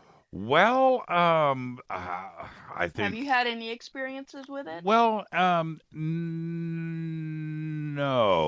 I'm saying that... Robert Monroe's book? That was my first... Right. And it's paranormal book. Right, and it's a great book. And the thing is... what I used to do with astral travel. Okay, first off, when I was a kid, and this stopped when I was about 5 years old, but I used to have these crazy dreams of me flying in the backyard over the playground that was in our backyard in Chicago on an Army base there, and I would go out, and I would do this all the time. I would just close my eyes, and then boom, I would be above the playground flying, looking at my, brothers and sisters and families and neighbors and stuff down below playing on the playground. And I know that was astral travel, but for some reason, it was never in other areas. It wasn't anywhere else around the world. and it also stopped when I was 5. I never got those dreams back. And then when I would listen to other researchers and authors speak about astral travel, I would try to do it, and I would imagine it really, really well. But did I ever successfully do it, or maybe try really hard to do it? No, and I've never experienced it. I've imagined it, to so many different degrees, but no, I've never done it. So the question is, have you? Yeah, after reading that book, I tried over and over and over, and I always got to the point where I was so relaxed. I would get to the point where you feel the vibration in your body and then the release. And you can feel the vibration, and it's really kind of an eerie, scary kind of feeling, because you don't really, you can't compare it to anything else. But you get this vibration, and just when you think you can't handle it anymore, it stops, and it's like you can feel yourself break free from your physical body. But I always freaked out, and I would feel myself drop right back down. Oh, so you didn't take it further, or did you? One time I did. And what happened? I opened my eyes, because of course when you're doing it, you've got your eyes closed because you're trying to relax. You kind of go into this meditative state. And I thought, okay, I'm going to don't freak out, and I'm going to open my eyes. And I opened my eyes, and I couldn't figure out what I was looking at. And then I realized I was looking at a chair in the corner of my room that had my clothes on it, but I was looking at it upside down. And then it freaked me out, and then I popped back into my body. So, I mean, it was only for a split moment, and I've never been able to do it since. Why did you stop? Because it freaked me out. Right. And as soon as you are not relaxed, as soon as you freak out, it's done. You're done. You pop back into your body. You can feel yourself drop back into your body. Why? What? But why would I understand the freak out part and stuff? But why not? Why not try it again when you've understood that this freak out thing? Again, and I haven't been able to do it. Explain. I haven't been able to get back to that vibration. And in the past, I don't know, 20 years or so, I haven't even been able to meditate. Did you? I don't know why. Maybe as you get older, you get a little more things on your brain, a little more stressed about life itself, so you don't. A little harder to relax. Mark Tirana just said, "Are you peeling potatoes?" in the background. No. I kind of hear it too, but I wasn't thinking Really? peeling potatoes. But it's interesting how he would say that. No, I've got my earpiece in, and it picks up noise really easily. Right. I was scratching my head. I want to get back to this astral travel, though. Why not? Because you're in Sweden right now. What time is it there? It's 5:45. And are you gonna go back to bed after the show? Back to bed. I haven't been to bed yet. Well, so then why go to bed? You're tired. Oh, why don't you go? I'm exhausted. Why don't you get into this state right now? I possibly, I'm tired enough. A lot of times what happens when I meditate is I just fall asleep. I get so relaxed that I just go into a sleep. Right.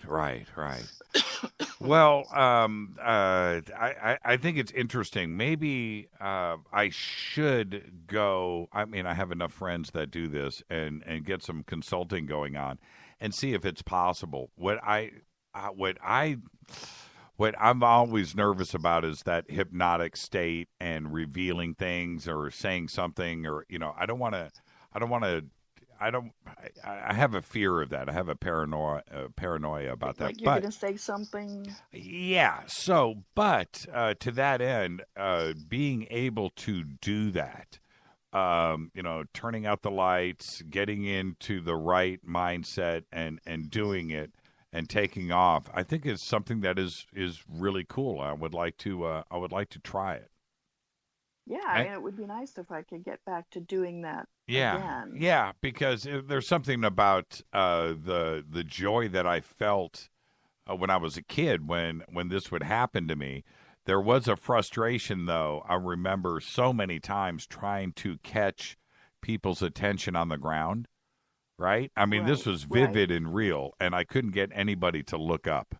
I couldn't. Dudes, I'm flying. I'm here. I'm checking you guys well, of course, out. They're not going to see you. and this was like stuff that would happen, during the day. This was never at night or anything like that. I'd be taking my nap in the middle of the day. Did it feel like a dream, or did it feel? Because to me, it didn't feel like a dream. It felt very it wasn't. real. Yeah, it wasn't a dream at all. I mean, I always thought it was real. I really did. But I was very, very young. But just sitting here talking about it, I'm thinking about how vivid it was back then. I asked my mother about it, and she actually told me she used to go flying when she was a teenager. And that kind of shocked me. Yeah, that's she interesting. Didn't seem the type, Well, and I'm watching Twitter. I think a lot of people have experienced this too as well. And it's also natural when you're a kid because you're not told that this is impossible. You can't do it. Right. Well, Maria, thank you for the phone call.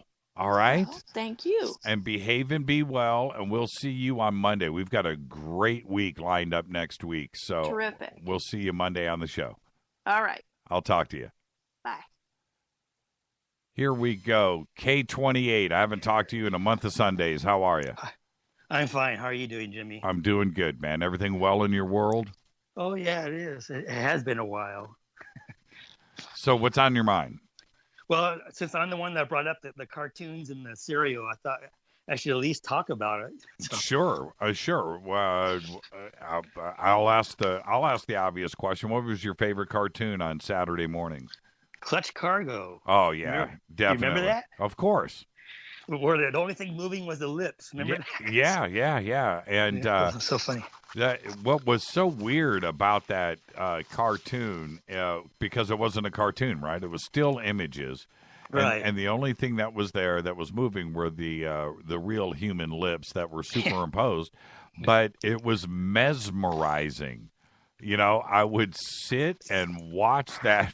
And I can't imagine kids today, how they would react to that when they have the technology that they witness with CG and everything. But Clutch Cargo was absolutely on point. I never missed it. If it was on, we watched it. Yeah, you can see an archive of it. I think there's like 160 episodes in total, something like that. So. Oh, okay. What is it, on YouTube? Something like that. Yeah, I think it's YouTube. Yeah. Okay. I'll bore Rita to death. She would watch Rita's attention span was something like that with Clutch Cargo. I could probably get 15 seconds out of her, and I'm being serious too. She was like, "You watched this?" Moving on, but maybe I don't know. Maybe they had a version of something like that from the Soviet Union, and she can bore me with that too as well. So there maybe you can stand still and just move your lips for 10 minutes. And what was the breakfast cereal of choice? The breakfast cereal? I like Lucky Charms, and also Captain Crunch Peanut Butter Crunch. Yeah, which I still have right now over at the house. There is Captain Crunch Peanut Butter Crunch and Lucky Charms. And let's see, what else do we have? I think we have Cinnamon Toast Crunch, Cinnamon Life, and I want to say there is some Special K with berries. Yeah, I think so. Strawberries, berries, something like that, which I also like. Those freeze-dried strawberries. Yeah, Alpha-Bits were good too. Remember Alpha-Bits? Yeah, loved Alpha-Bits. Yeah, really good. I never spelled one word with them though. There was never a visible, but yeah, really, I liked Alpha-Bits. Yeah, absolutely. That's bringing back memories right there. Yeah. All right, Kay. Behave and be well, my brother. Well, you take care, and that was a great show you had on Tuesday. It was. I'm still recovering. I could tell. I'm still recovering from that. That was brutal. But there you go. It's all behind us now. So okay. Thank Talk you to so you later. much, Kay. You got it. Alphabets. Who remembers alphabets? With all of the conversation that we've had about cereal, right, on this show, Count Chocula, right? We have Frankenberry, Quisp, Quake today, King Vitamin. I don't know where that came out of, but alphabets was for a while there was pretty dang big time, and I can't believe I forgot. And alphabets was good cereal, man. Hey, Eric, do you remember alphabets? Yeah. What was your I like the Sugar Crisp and Fruit Loops and Lucky Charms. Lucky Charms is probably my favorite. Still is for me. I mean, that's a strong cereal. The first time Rita ever had Lucky Charms, this is probably 15 years ago. I'm going to throw her under the bus. She ate Lucky Charms every day for about 3 months. Now, today, will not touch it. Will not touch it. But she understood the charm. She did, man. She got it. She understands. All those magical marshmallows were just the stuff. Yeah, and what I remember when I was probably 5 or 6 years old. I went and I had this thing in my mind about the Count Chocula, chocolate marshmallows that I want. So I went and got a brand new box of Count Chocula, and I picked out all of the chocolate marshmallows, dumped it into a bowl, picked them out, put them into another bowl, and ate that. ate a bowl full of chocolate marshmallow puffs, man. And it was glorious. And only did it once. I wondered what it was like, and I did it. I've never done that with Lucky Charms, but maybe I should, because you can go to Costco and get the big jumbo boxes, right, of Lucky Charms, and maybe I should dump one of those out and pick out all of the magical marshmallows. And they stop the hangover. If you're partying all night and you want to partake or whatever, and then it's 1 o'clock in the morning, you eat a bowl of that, and then the next morning you wake up, you're fine magically somehow. So that's what the leprechauns do. There you go. All right, Eric, what's on your mind tonight? Well, I got a confession, and I got a story that I think you're gonna like. Okay. You probably were busy today. Did you have time to check your emails, or probably not? You know how many emails I got today? Probably 300-400 at least. Yes, probably in that number. So you're gonna have to. Okay, I just scrolled back to 8:30. Yeah, there's probably 200, 250, but I don't see anything from you. No, it was from me. Did you get a chance to see the email from Emma, our FADERNIGHT friend, Emma Frost? I don't think I got that. I think that probably went straight to Rita. Okay, so check this out. This is interesting. So last night during the show, when DJ called in, the guy that found that met the time traveler, right? I was tweeting because I wasn't buying it. It sounded like you were buying it, and then a lot of the faders weren't buying it, but. So I was still going to listen because I was curious what this guy was going to say. And then Emma tweeted, I don't know if you caught it, but that's her dad. Right. Yes. So, of course, I tweet a lot with Emma. I had to immediately get on the Twitter and go into the direct message and start asking her about, was that really your dad? And was that real? And so she verified that, and I believe her because I've been tweeting with her for a while, that was a true story that he was telling last night. Yeah. I believed it. I mean, I so don't know why anybody anybody else. To go with her dad to Nebraska, where okay. Keep everything on Eric. Keep everything on the down low. Okay, hush. Hush. Okay, moving on. I'm not sure what I'm not supposed to reveal here. No. Keep that stuff on the down low. Locations, people, who, what, where. Oh, yeah. No, okay, gotcha. Yeah, no problem there. Okay, all right. But he said it was 47 years ago. I don't know if you caught that part. And the significance of that is what? Well, that's when he had the encounter. But this is the part of the story that I thought that nobody's heard, that I got permission from Emma to talk about, but I have to kind of beat around the bush a little bit. But you know how a lot of this ET stuff, a lot of times, and I'm sure you're the research expert, that it follows the family tree. So there's people in Emma's family. I'm not going to say who. I've been given permission. I did get that, and I did read all of that today. Let's keep all of that for now, because as we're putting this whole thing together, let's keep all of that on the down low, because I think that speaking about it now, A, it's not fair, and number two, the audience is only going to get 10% of it. And then we're going to speak about this again later. So let's just let's keep it on the down low for now, and then we'll put it together properly when it needs to get out there. All right, let's get to your story. Well, that was going to be. I was going to tell the story for Emma, but if you don't want it, it's not appropriate at this time. Yeah, not. You don't want to hear about the moon bases. Yeah, no. Stop, Eric. No problem. Okay, all right. So I'll let it go. All right. I didn't know it was going to be a sensitive topic. What? No, it's not. It's not sensitive. What I'm trying to say is, we need to put it all together in its entirety, and have a great show and do it properly. But I agree with you. Because right now the audience is going, what are they talking about? Did he just say this? Did he just say that? Well, it's going to come, guys. I wanted to break it up, but Jimmy's the boss. But can I tell you a quick story about a lady that I know in Florida that I finally got to meet? This is a good story. I'll make it quick. Sure. It's a different story. Okay, so I've been following her for about a year. She doesn't want her name out there because she's a professional. She is not public with her story, but she's in Florida near the Gulf of Mexico, and she's been experiencing she's in her 40s. She's been experiencing ET phenomena since she was 10 years old. She's got 2 teenage boys, and they both experience it. And so they come and visit her, and so she put some cameras in the corner up in her room that are light sensitive, and they're motion detection cameras.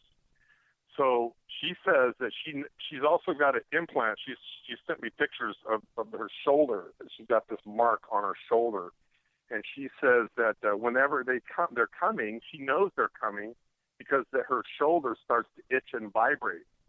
And so she knows they're whether it's that moment or in a very short period of time thereafter, she knows they're on their way. And then a lot of times she says there'll be a light that'll come through the roof or through the wall, like a beam of light, and then they're there. And so after this little conversation we're having, I'll tweet some pictures that she has posted and sent to me, and you'll see these pictures will blow your mind. I'm serious. So she said one time it was a daytime.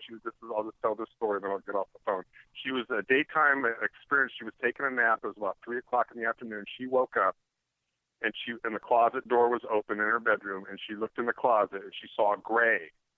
And she said that the gray had this silver box in its hand with a red light and a blue light. And I recorded this conversation, but I told her I wouldn't play it back for anybody. But anyway, so they had the red light, the blue light, and she said she looked at it, and it looked at her, and she was startled, and the gray was startled too, and so the gray then just disappeared. So her hypothesis is that little box, was somehow able to, this is just her speculation, was somehow able to bend time or bend light, and they use these little boxes to materialize or dematerialize. But anyway, I'm going to try to get her to come on the show sometime. It's going to take some work, but you would love to hear the whole story. But I just wanted to share that with you. Yeah, very interesting. Very interesting. Yeah, I would like to talk to her. So see what you can do, my friend. And I'll do my best. And until Monday, behave this weekend. Okay, buddy. All right. Great show and a great week. Thanks a lot. Yeah, thank you so much, Eric.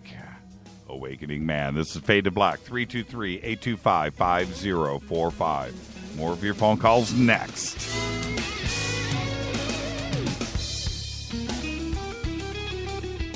Hi, everybody. This is Rob Halford, the Metal Guard on JimmyChurchRadio.com. KGRA Radio. Intelligent talk.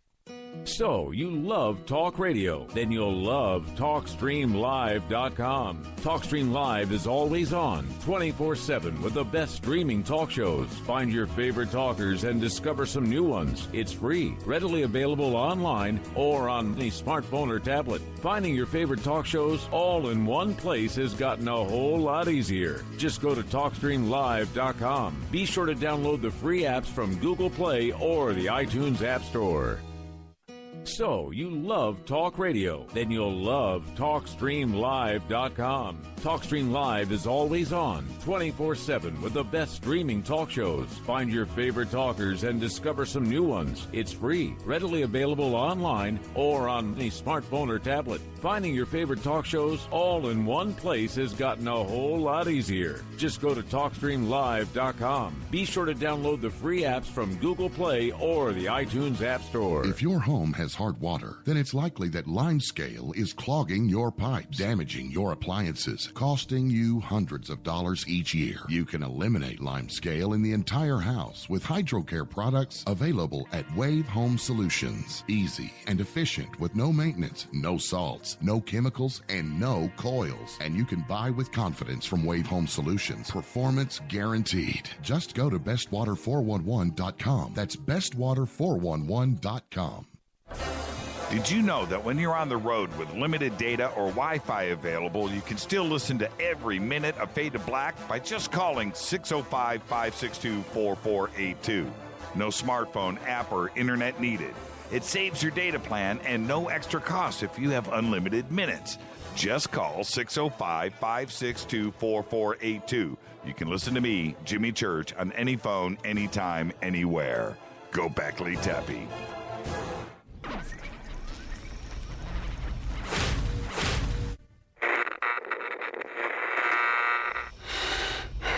You want to know a secret? I love ponies. I really love ponies. I'm serious. I couldn't stay sane without ponies to brush. Why Fade to Black? Because you never got that pony, damn it. This is Fade to Black with Jimmy Church on the Game Changer Radio Network and KGRA, the Global Radio Alliance.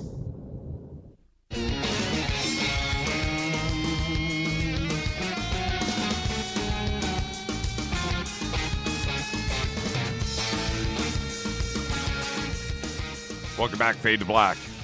FADERNIGHT, Thursday night, 323-825-5045. Phone lines are open.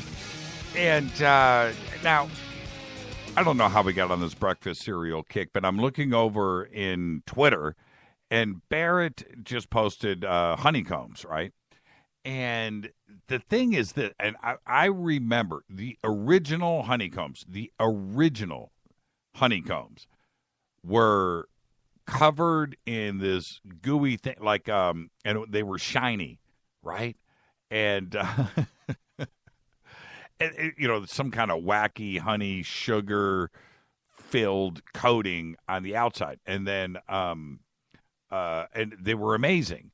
And then they got screwed up because they stopped the honey sugar coating thing on the outside that made those things so special, man, and would get you whacked out. And they were also big.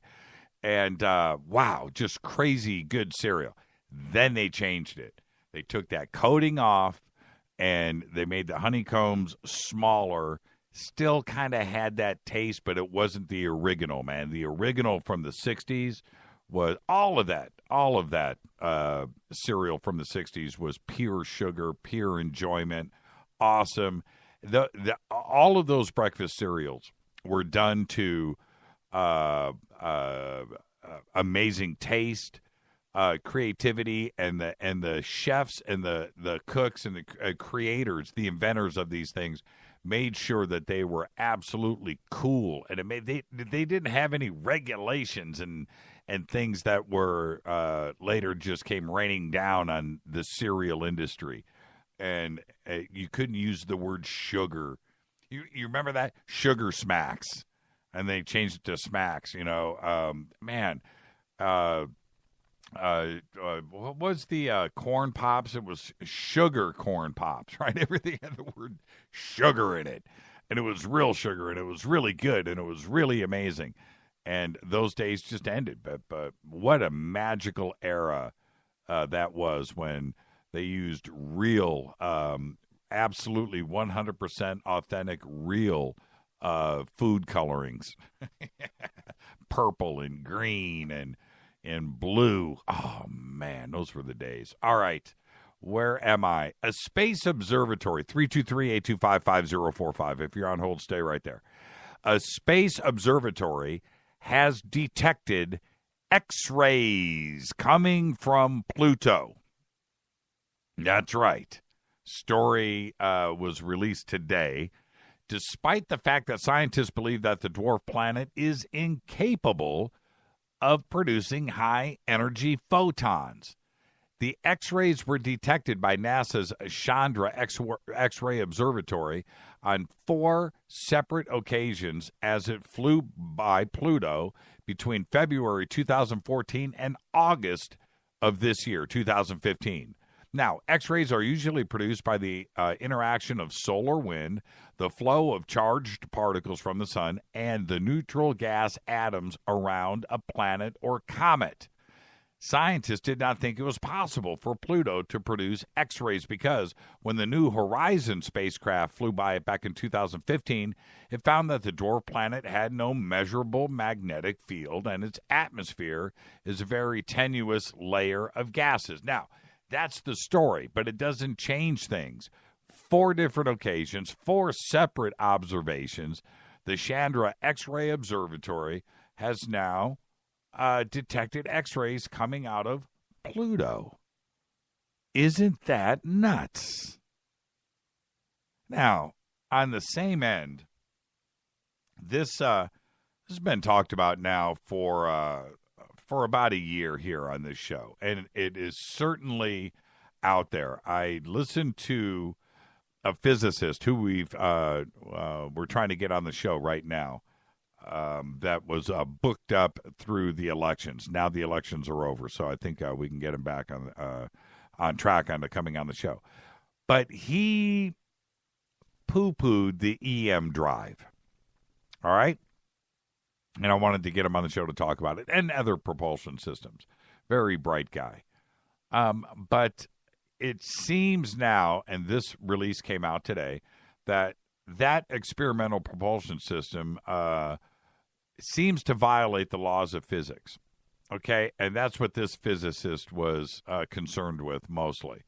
But now, apparently, it may actually work because a new study came out today. And the EM drive, which is a controversial and puzzling engine design, it has now generated small amounts of thrust in a lab test. NASA researchers announced today in a study, which has yet to be published or peer-reviewed, but was recently leaked. And now, the EM drive, which was developed by British researcher Roger Shawyer more than a decade ago, generates thrust by bouncing microwaves around inside a cone-shaped chamber. And according to Newton's third law of motion, for every action, there's an equal and opposite reaction. This shouldn't work because there's no exhaust expelled out of the EM drive system. Now, if you think about rockets, which get their oomph from, blasting superheated gases and other material out of nozzles, right, and then push something else in the opposite direction, that right there is Newton's third law, and it makes perfect sense. But the NASA team, led by Harold Sonny White of the agency's Johnson Space Center in Houston, did measure some thrust. Specifically, their EM drive variant produced about 1.2 millinewtons of force per kilowatt of energy. That's about 100 times more thrust than solar sailing spacecraft, which harness the momentum of photons streaming from the sun, that they are able to achieve. Now, like solar sails, the EM drive requires no propellant. A spacecraft equipped with this propulsion system could generate all the microwaves it needs using solar panels. So, the EM drive could make space travel much cheaper and faster and theoretically open up the heavens to greater exploration. And it looks like now it's been laboratory tested, and I'm going to get this physicist on the show, and we're going to take this a little bit further because I know that he is reviewing this now. All right, let's go to the phones. Hi, you're live on Fade to Black. Hello? Yes, you're live. Hi, this is Jordan from Colorado. Hey, Jordan from Colorado. How are you? Good, how are you? I'm doing good, man. Everything good out there the Colorado way? You guys are no longer like, you guys don't have the exclusive on Bud now.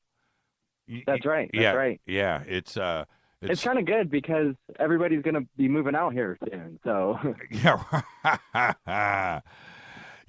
the traffic will be good. Yeah, I read yesterday that the pot laws here are in effect, man. That's it. It is in effect. So if you're over 21, that's the thing. Under 21 still illegal, right? But if you're over 21, you can carry an ounce of weed on you. You can transport an ounce of weed legally. You don't have to have an excuse. That's it. It's just 100% legal. Also here in California, officially, as of Tuesday night, midnight, each adult over the age of 21 can grow 6 plants legally. That's it. Over 21, that's it. It is completely, and I never would have thought I would have seen the day. But here we are, man. Pot is legal in California. Now, the legal side of selling it and retail, they're saying that's going to take about 2 years to work out. But if you own a dispensary and you have those licenses and that paperwork in place, that looks like they're going to immediately allow all of those dispensaries just to sell it. And 15% tax rate, though. What's the tax rate in Colorado? I don't actually know. I know here it's pretty expensive still, but it's I don't actually know for sure. Yeah, and that's the other thing. Do you think the cost, I mean, if it's legal, you don't have the risk of going to jail, right? That's what makes drugs so valuable, because somebody out there is taking the risk of, being a drug dealer, right? But if you're going to take the risk out of it, then is it going to get cheaper? If every adult in California over the age of 21 can grow 6 pot plants, I would think that pretty soon here in the next, give it 5 or 6 months, let it cycle through a little bit. But I would think that this state would be swimming in weed. So yeah, that's what I thought too. I thought the same thing. In Colorado, but it's still pretty expensive. Yes, it is. What's an ounce of really good weed go for in Colorado? Usually about $90. An ounce? Well, I don't know about an ounce actually, but usually what I get a little container. It's like a little pill bottle kind of thing, and it's usually $90. Right. So, you like Blink 182? Yes, love Blink 182. Yeah, well, who doesn't, right? I mean, what's not to love about That's right. Blink? And what do you think about Tom DeLonge and his coming forward? I've always fully supported it. I've been following his alien UFO stuff for a long time. I've watched his interviews on a bunch of different websites and stuff. And I just got through reading Secret Machines, and I really liked it. Yeah, the new Secret Machines book 2 is out. I just got an email 2 days ago from Peter Levenda, and he's sending me out a copy of the book, and I'm going to have Peter on the show. Probably get Tom back on. Now, how many times have you seen Blink 182 live? I just saw them on the California tour in August. Right. And I saw them at Riot Fest in Colorado when Tom was still in the band. And so, because you're a fan and you know about Tom and you know he can sing, you know he can play guitar, you know he can front a band, you know how great Blink-182, you know he can write a song, you know all of these things about him because you're a musician from the musician side. Were you a bit surprised to see somebody as visible? You know, he's a rock star, right? He's a rock friggin' star. Yeah. And to have somebody like that come forward, I mean, it'd be like somebody from my era, because I'm an old guy, but it'd be like David Lee Roth or Ozzy Osbourne. Well, Ozzy would say anything, but or Rob Halford, or Jeff Tate, Tommy Lee. Tommy Lee would say anything too as well. In fact, he is an alien. But to have somebody like that step forward for your generation, to have Tom DeLonge come out like this in such a strong way with the books and the documentaries, and for him to be so outspoken, were you happy about that? Were you cool with it, or were you like, Tom, chill out, brother? How did you feel about it? I thought it was really, really good, actually. I mean, of course, I miss Tom in the band. I really, really love his side project, Angels and Airwaves. I thought they're just too cool. Right. And Tom's solo stuff he just came out with is really good, too. He came out with the 4 songs for the 4-song EP for Secret Machines, which goes really well with the book, obviously. And I thought it was really good for the UFO community, and because he knows his stuff, man. So it's like, it's really good, and I'm really proud of him. The only thing I don't like, though, is how Blink is continuing without him, because he was a lot of the part of the band. He did a lot of the songwriting. He did a lot of the, all the guitars and everything. And I really like Matt Skiba to replace him, but it's just not the same. Right. Well, just like Tom said on this show, and he wanted to make something very, very clear, because I questioned the same thing, and I questioned him on that. He's like, dude, listen, man, I own the name, right? That's me. Yeah. That's my band. I have not left. Okay, I own. It's my band. It's my band. Somebody's in there right now, but no, it's my band. So.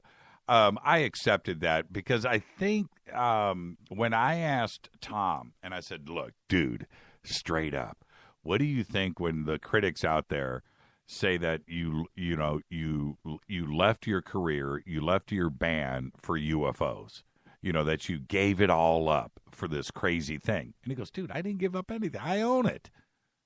I own Blink-182, man. That's mine. So for him to make that perfectly clear, to say that he's not in the band, no, he's just not. He's doing something else right now with his time. He's just not playing in his band, right? And there's a difference there. Did you ever see his documentary on Ernie Ball? I did see parts of that. Yes, I did. Yes, I did. Yeah, that's very good. Yeah, it's pretty good. And that's the other thing. And I know that you understand this because you're a musician, but what most people don't know outside of the punk community, okay, they don't know about the rules of being punk.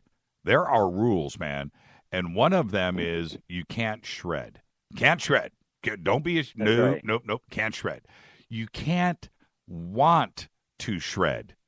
Okay, these are the rules, man. You can't talk about that with your punk buddies. You can't talk about that amongst other punk people, like, hey, man, I wonder what it'd be like, man, to play like Yngwie Malmsteen. You're out of the car. You will never go out with your punk friends again, and you won't be able to wear the clothes. You are out. You are you are, you know what I mean? They mark your forehead, right? And these unwritten, I shouldn't say unwritten, these rules about the punk community apply to the songs, the songwriting, the way that you do it. You need to be punk, and you've got to live it, and you've got to breathe it. And I was part of that community, man. I was right there. There was a punk movement that was really strong here in the 80s and 90s here in Southern California with clubs like Raji's and so forth. Anyway, that punk community with X and Tex and the Horseheads, to hang out with them, it was always about the song. And Tom coming on the show when he wanted to protect himself with his punk roots, which are absolutely real. And so that's what I thought was very strange for Tom, because of the punk community. And if you are going to be punk and you are going to stay punk and you are going to stay true to yourself, him coming out like this with the UFO and the documentaries and the slick written book and the commercialized things, I thought that he would alienate his fans. And I thought that the real hardcore punk rockers out there would be really, really turned off by this, because you're not allowed to be slick. You're not allowed to be cool. And you know exactly what I'm talking about, Jordan. Exactly. Yeah, I think the punk culture nowadays, it's kind of different, but it's still the same in a way, because it's all anti-establishment kind of thing, you know. But I think the Blink fans now, they kind of appreciate what Tom's doing. They don't really fully understand it. They're like, oh, it's just tinfoil hat stuff, and he's just crazy and doesn't want to be in the band anymore, and blah blah blah. It's like, this dude's trying to get something done. Like, you know, it's really amazing, and I really like all the stuff he's doing right now. The other thing for Blink 182, which again was anti what punk is, right? They want I want to say this correctly, but you know what? I'm just going to speak the truth. That's all. Okay, I'm just going to put it out there. Commercialism in the punk world, you know, they call it merged. You know, hey man, you're all merged out. You know, you can't write a commercial song. You can't become part of the man. You can't have success. You got to stay broke, and you've got to keep playing you know what I mean? And then Blink 182, the outside, their success, I mean, the radio, everything that is anti-punk loved Blink 182. That was crazy. They didn't expect that. They didn't expect those record sales. They didn't expect the private planes and the 100,000 seat arena. You know, that part of Blink 182 is kind of anti-punk, but they had nothing to do with it. You know what I mean? So I think that they stayed true to themselves, man. It's hard to be hardcore punk when you can afford a fleet of Ferraris, right? That's right. It's anti everything, man. I don't know if you could be Tom DeLonge and hardcore punk or anybody like that and be caught at a stoplight driving a Ferrari, right? Right. You can't do that. I don't think Tom drives a Ferrari, but that'd be pretty cool if he did. But you know what I'm saying. You know what I mean? Oh, yeah. You know, you know, Eddie Vedder, right? Anti-establishment, anti-everything. Right. You know, wearing, you know, torn up, dirty clothes on stage and unkempt hair. But dude, you can do that, but you can't be caught in a Lamborghini after the show, right? You can't. That's you just true. Can't do it. Your fans are going to freak out. So you don't think the fans tripped on it very much? You think they're cool with it? Well, I think it's kind of half and half. I think a lot of the really, really hardcore fans are kind of bothered by it because, of course, Tom is part of the whole deal and everything. And there's other parts, like people like me, who really appreciate what he's doing, and he's trying to make a difference and understand what he's trying to do. So right. Have you ever seen anything strange in the sky yourself, Jordan? No, I wish I did, though.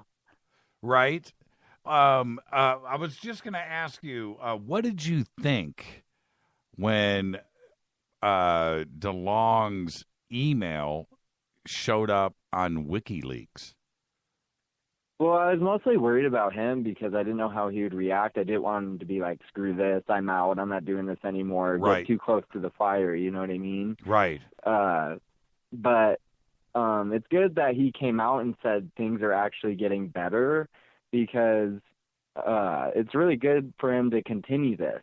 and I was really hoping it would continue because the first book kind of left on a cliffhanger, so need that second book. Yeah, well, there's that part. But for me, I thought, this is what I thought. I thought, he's going to freak out, right? And I reached out to him immediately, and that's private, so we'll put that on the back burner. But the other thing I thought is, how cool is it that a punk guitar player from frigging San Diego is now part of the bigger picture in these world events, and he is in the position that his stuff is leaked on WikiLeaks and is being talked about on the world stage. How did he get here?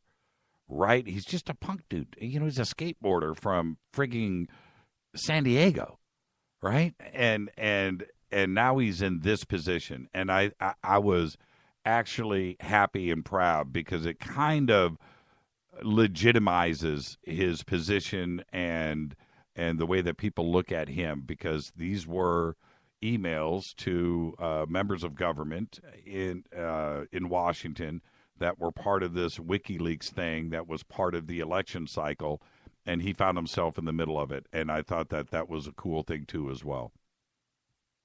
Yeah, he handled it really well too. He wasn't freaking out about it. Oh, he freaked. Make no mistake. What, wouldn't you? Oh yeah, right? I would, for sure. Okay, so but I think publicly he didn't say, "Oh, no, he out," he needed a couple of days to let the smoke clear and just relax a little bit and not overreact. And that's what he did, and I'm so thankful, because it could have swung the other way. He could have just thrown it in and just went, well, okay, because he can. He could have just said, well, that's it. Okay, boom, done. I'm back to playing guitar, and the experiment is over. But that's not what he did. Cooler heads prevailed, and we're moving on. Yeah, it was really good that he handled it that way. So what kind of drum set do you have? I have a 1980s, late 80s Pearl I just bought. Oh, really? What color? It was this pearl white color, but it turned into a beige kind of gross looking color. Right. So I'm planning on repainting it. So. And what's your favorite hardware? Do you go old school or do you have new hardware? Old school by far. All my hardware is 80s. Wow. Too cool. Except for my double bass pedal. My double bass is the top of the line Pearl Demonator. That was my next question, actually. It's pretty funny. Okay, cymbals. I gotta go with the Zildjians. And okay, how big is your ride? 18. 18? Thick? Yep. Okay, you're passing the smell test, Jordan. Are you impressed that I asked these kind of questions? Let's go to your... Well, I knew that you worked in the music business, so I kind of was expecting it. What about your hi-hats? They're Planet Z's right now. Okay. I don't know. You need to upgrade. Yeah, you need to upgrade there. Do you know who Abe Laboriel is? Abe Laboriel Jr.? Of course you do, right? The drummer. No, I don't think I do, actually. Okay, well, he plays for McCartney, but... Does he really? Yeah, but his dad's a famous jazz bass player. But anyway, he's a great drummer. And here in L.A., he used to play with a guy named Michael Landau, a jazz guitar player. But at this club one night, he said, Jimmy, come and help me set up my drums.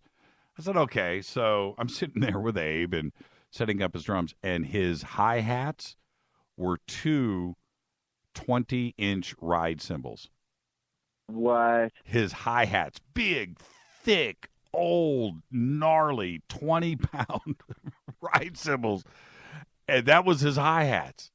And it was something that I've never, ever, ever forgotten. And I hope I'm not giving away any of his secrets, but there you go. Well, Jordan, tell everybody about your band, and do you have a website? No, we have a website, but we have a Facebook page. It's at Infinite Empire. That's our band name, is Infinite Empire. We're coming out with an EP here soon. We're recording one more song, I think, and then it should be done, and then we'll have it released, and then hopefully be playing shows. Yeah, right on. Well, send us some cuts, and we'll play them here on the air, all right? For sure. Cool. Thank you so much, Jordan. Great, fantastic phone call, man. I really enjoyed it. Oh, thanks. Thanks for having me on. Be safe out there, man. You too. All right, Jordan. His band is Infinite Empire. You can go find him on Facebook. And Rita will probably tweet that out here in just a second. Thanks so much, Jordan. Great phone call.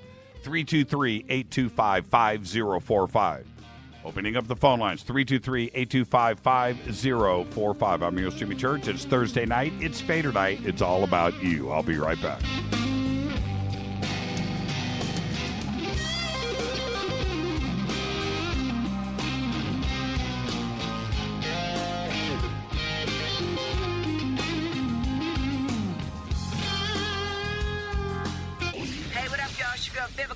Here, and you are listening to my boy Jimmy Church on JimmyChurchRadio.com.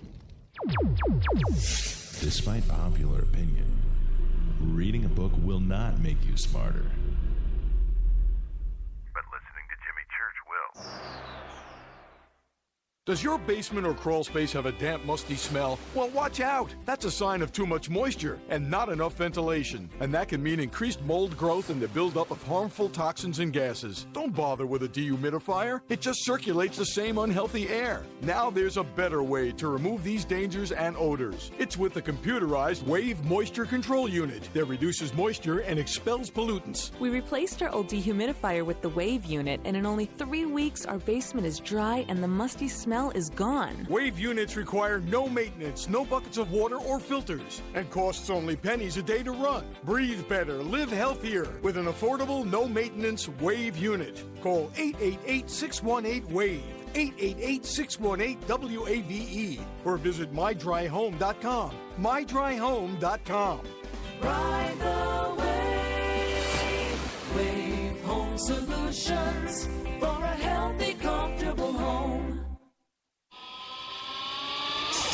What's up, Fadernauts? Studio Dome loves Fade to Black and the F2B audience so much that they have put together the ultimate stereo Bluetooth system. They've done it just for you. Man, check this out. The Studio Dome SBB2 stereo system is here. It's featuring 2 Studio Boombox 2 SBB2 wireless Bluetooth speakers, packed in its own custom hard shell case. This Studio Dome system features the very latest in stereo Bluetooth technology. The 2 full-range boomboxes are in true wireless stereo. You've got to hear this. It's amazing. It's just $129, and use the promo code JCRTWS, and you'll also get free shipping. It's simple. Just go to JimmyChurchRadio.com, click on the Studio Dome banner. Go Beckley Tepe. This is Kristen, Erica, Brittany, Gabby, and you're listening to JimmyChurchRadio.com. It's not a lifestyle we chose. We were born this way. KGRARadio.com.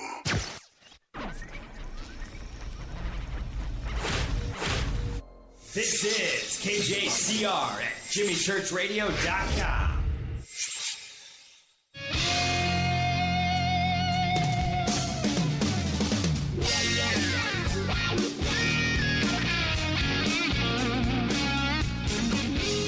Welcome back, Fade to Black. Man, I love Thursday nights, man. It's just the best night of the week. 323-825-5045. I want to hear from you. We're going old school tonight, and let's stay right in that conspiracy, that conspiracy box, the joy box, the fun box. Let's stay right there. 323-825-5045. Great conversation there with Jordan, and his Facebook page just got tweeted out. And there you go. It got retweeted like 5 times. And I can't wait to hear the stuff, Jordan. And send it in. All right. After disappearing For 60 years, the tropical bed bug has turned up in Florida. And these nasty little creatures can spread faster than the ordinary variety bed bug, causing all the same havoc and threat of widespread infestation. But this is going on now throughout Florida and the South. No one had confirmed the tropical variety of bedbug in Florida since the 1930s and 40s. But in 2015, a family in Merritt Island near the Ulume Wildlife Sanctuary reported the tiny unwanted creatures that they had infested their home. Now, the UF scientists confirmed that the bedbugs were of the, indeed, tropical species.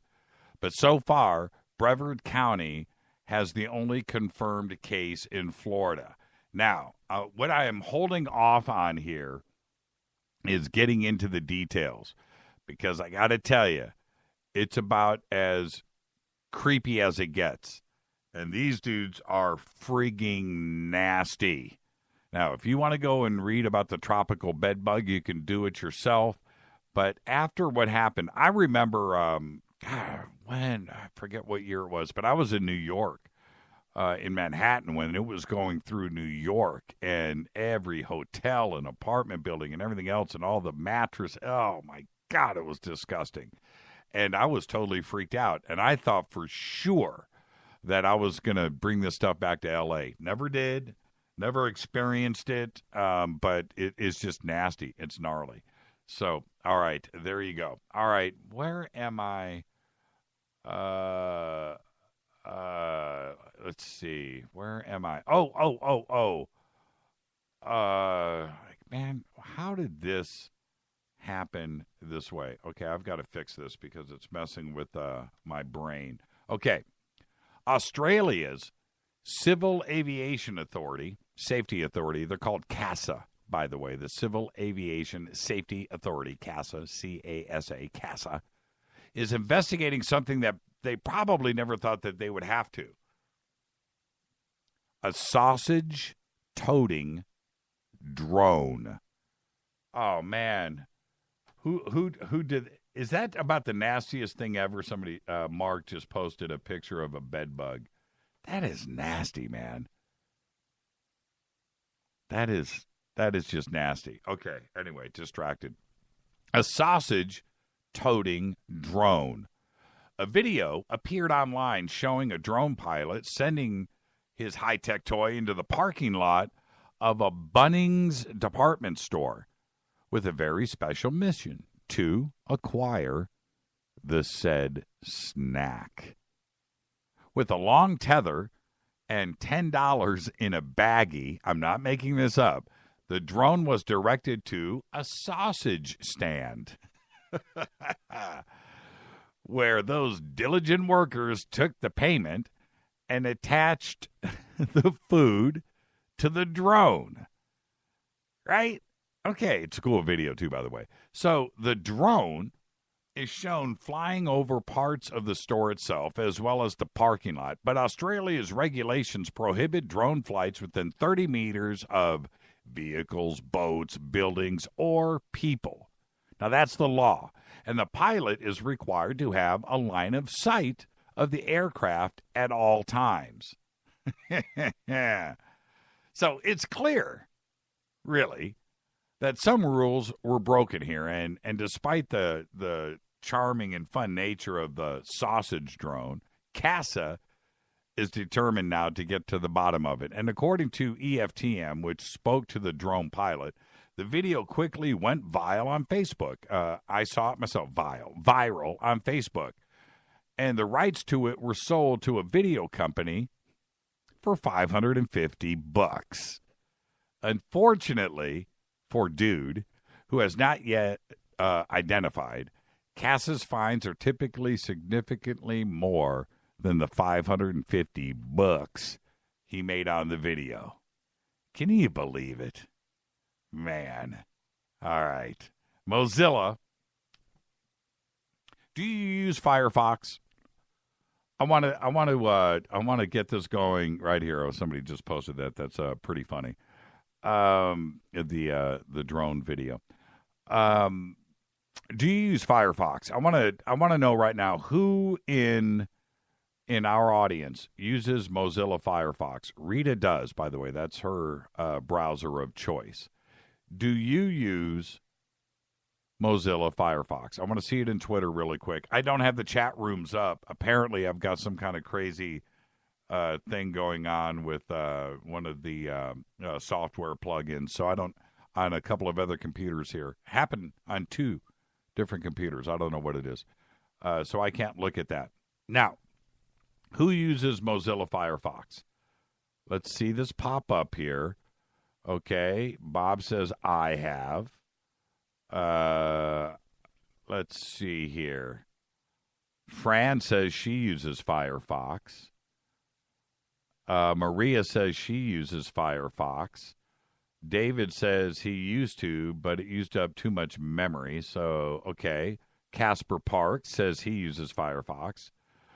Karen, I think she says, yep. John T. says that he is using Firefox right now. Yes. Mark Toronto over in Australia says he uses Firefox. IDP, I use them all, Firefox, Chrome, Opera. But Bruce says not anymore. E. Marie says she uses Firefox. And you're wondering now why I'm asking this question. So let's keep this going because a lot of people use Mozilla Firefox. And I'm not so sure if you're going to use it anymore. Okay, John Proctor says he still uses Google. And by the way, I use Chrome. Egyptian Princess, Carrie says she used to. So what are you using now? Okay? All right. So do you use Mozilla Firefox? Listen to this. Mozilla Firefox is dropping a feature that lets websites see how much battery life a visitor has left. Now, up until 2 days ago, this was a feature in Mozilla Firefox. And now, that's that. Well, let me finish. Let me get to the end of this. Now, this is following research showing that it could be used to track browsers. Now, listen to what I'm saying here, and I want to be absolutely clear that everybody knows exactly what I am saying. This feature, called the Battery Status API, allows websites to request information about the capacity of a visitor's device. Sounds harmless. Such as whether or not it's plugged in and charging, how long it will last until it is empty, and the percentage of the charge remaining. Okay, I'll buy into that. It was intended to allow websites to offer less energy-intensive versions of their sites to visitors with little or, battery power. It's running low. So, for instance, a mapping site could download less information, or a social network could disable auto-playing of video. Stuff like that. A simpler version of a website because you're running out of power and they want a simpler version of it left, so there's less calculations going down, and you could save your battery life and still stay on that website till the bitter, bitter end until your battery dies. All right? Are we clear? But in 2015, researchers had discovered that it was easy to abuse this feature to track browsing on the internet. That's right. That final discovery gave the developers of Mozilla's Firefox browser the motivation to remove this functionality from the program. So what it turned out that Mozilla, this ultra cool, uber cool, open source, awesome browser, right, was now being used by everybody out there with this API, battery status API. And they were able to absolutely track everywhere that you went. That's right. And that information was collected en masse about you. And that was one of the coolest things about Mozilla's Firefox. So now you need to think about things, don't you? Yeah. And it was just that it was a battery status API. And it doesn't take much for programmers out there to go and look at something like this and find out that they have easy access to it, and they could turn around and use that information for their websites. Okay, simple. But then it only takes a little bit of devious thought on how to take that API and turn it around and use it against you. And it just turned out that everybody did. Yeah. Mozilla doesn't seem so cool now, does it? All right. There you go. Onward to North Korea. Oh, man, I've just been ignoring phone calls. I apologize for that. 323-825-5045. 323-825-5045. North Korea has issued an ominous warning to the incoming United States president, the new guy, Trump. And this is according to the South Korean news agency Yonhap. And Yonhap is reporting that a commentary in North Korea's major newspaper, Randan Sinmu, did not refer to Donald Trump's victory specifically, but issued a veiled warning that the incoming administration would have to deal with a nuclear-armed North Korea. The newspaper condemned outgoing U.S. President Barack Obama's strategic patience policy with North Korea, in which he continued to pressure the country with sanctions in an attempt to convince it to give up its weapons, and with Random Sinmu saying that the policy had only left a bigger burden for his successor because Pyongyang used the time to become a nuclear state. Yeah. Now, I don't know if you guys have heard about this, but here in Southern California, we have been, along with Elon Musk and some other investment firms, have been developing this high-speed train rail idea called the Hyperloop, and they built a test track, and they've been building this test track out here in the desert for a while now.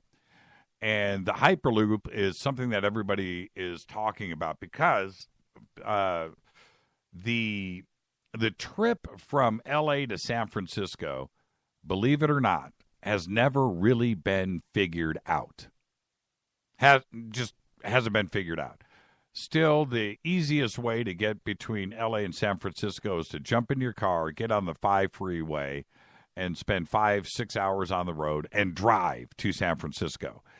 And nobody's been able to figure this out, if you choose to fly to San Francisco instead of drive, then you have to get to an airport. You got to get to an airport an hour or two early. Then you've got to fly to San Francisco, which takes about an hour. So there's 3 or 4 hours already invested. And if you had driven in your car, you were already turning left at the garlic fields and heading west towards San Francisco. And then once you get to San Francisco, now you've got to figure out what you're going to do. If you're going to go and get a rental car, and then you've got to drive to and the next thing you know, if you choose to fly to San Francisco, which only takes an hour for the flight, it's going to take 6-7 hours out of your day to fly there, right? It's a pain. It's a pain in the butt. So a lot of people drive, and they just do the drive. It's boring. It's on the 5 freeway. It's straight as an arrow. But at least you arrive in San Francisco in your own car, and you can go and do what you need to do, and you've got transpo when you're there. So believe it or not, still driving to San Francisco is the best way to go. They've never been able to figure this out. The train system and taking a train to San Francisco sounds cool. It sounds romantic. Never been tackled correctly. It never has. So now they've got this huge high-speed rail project to go from L.A. to San Francisco. They've had bond measures. They've got all this crazy investment. The return on investment on this high-speed rail project probably wouldn't happen for 20 or 30 years. But once again, they're taking a look at that and visiting the high-speed rail project. At the same time, Elon Musk has been developing this Hyperloop. Now, here. Elon is from here. We're talking about, Tesla. Elon Musk is ours. And this high-speed Hyperloop is a frigging tube. It's a tube. Just like when you remember when you used to go to the banks, I think some banks still out there do this, where you put your, you pull up outside of the bank and you put your cash and your deposit slips in the plastic canister, and you flip the end closed, and you pop it in there, and right, it sucks in, and you see the teller take all of your stuff out, and then boom, jets you back. Well, it's like that, right? The high-speed Hyperloop system to transport passengers to their destinations at speeds right now, they're talking about faster than passenger jets. But although all of the investment and the test track has been built here in Southern California, turns out that the United Arab Emirates are going to enjoy this before Southern California, which, again, this is just the way things happen here. We've been waiting to get to San Francisco and record-breaking, and ease and simplicity forever. And here we are in 2016. We're no closer. Still got to get in your car and drive 55 miles an hour to San Francisco. That's the quickest route there. Hyperloop One, a company working to bring all of this futuristic transport to a reality, has now officially signed an agreement with the Dubai Roads and Transport Authority. Yeah. In 2013, Elon Musk put forward all of these ideas for this new ground transport system, made the big press announcements here in Southern California, and we would see these capsules carry passengers on a cushion of air through a network of tubes at over, check this, 700 miles an hour. Now, the Hyperloop One is expected to have that ability to reach speeds of up to 745 miles per hour, faster than a Boeing 747 passenger plane, on a cushion of air. The proposed route from Dubai to Abu Dhabi could see travelers making the normally 2-hour trip in under 12 minutes. 745 miles per hour. Now, I think it's 300 miles between L.A. and San Francisco. You do the math. And if we would have pulled this off, it still might. I don't see it happening in my lifetime. But to make it to San Francisco in 20 minutes, dude, that would open up everything. They hate us so much in San Francisco now, but we would, people from L.A., we would flood into San Francisco. We would go up there every day. We would go.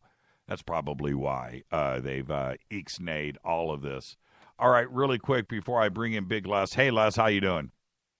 Good, man. How are you? I'm doing good. You sound like you're in a... Are you in a tube? Are you in the Hyperloop? No, sir. Okay. I could be, in a couple of years, though. Not here in Southern California. You're going to have to fly to Abu Dhabi.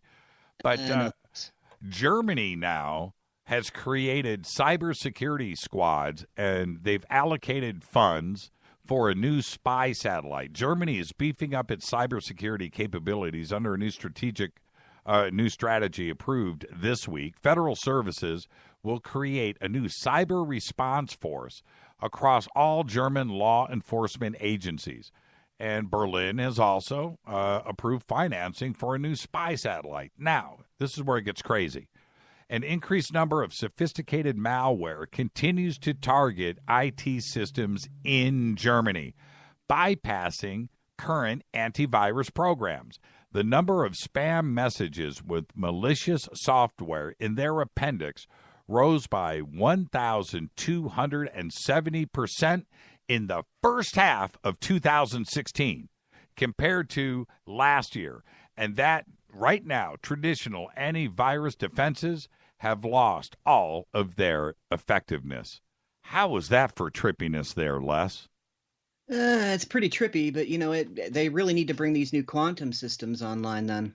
The quantum system is supposed to be, in a quantum world, you release light, and you can never change that back. Someone's broken into your system. Mm-hmm.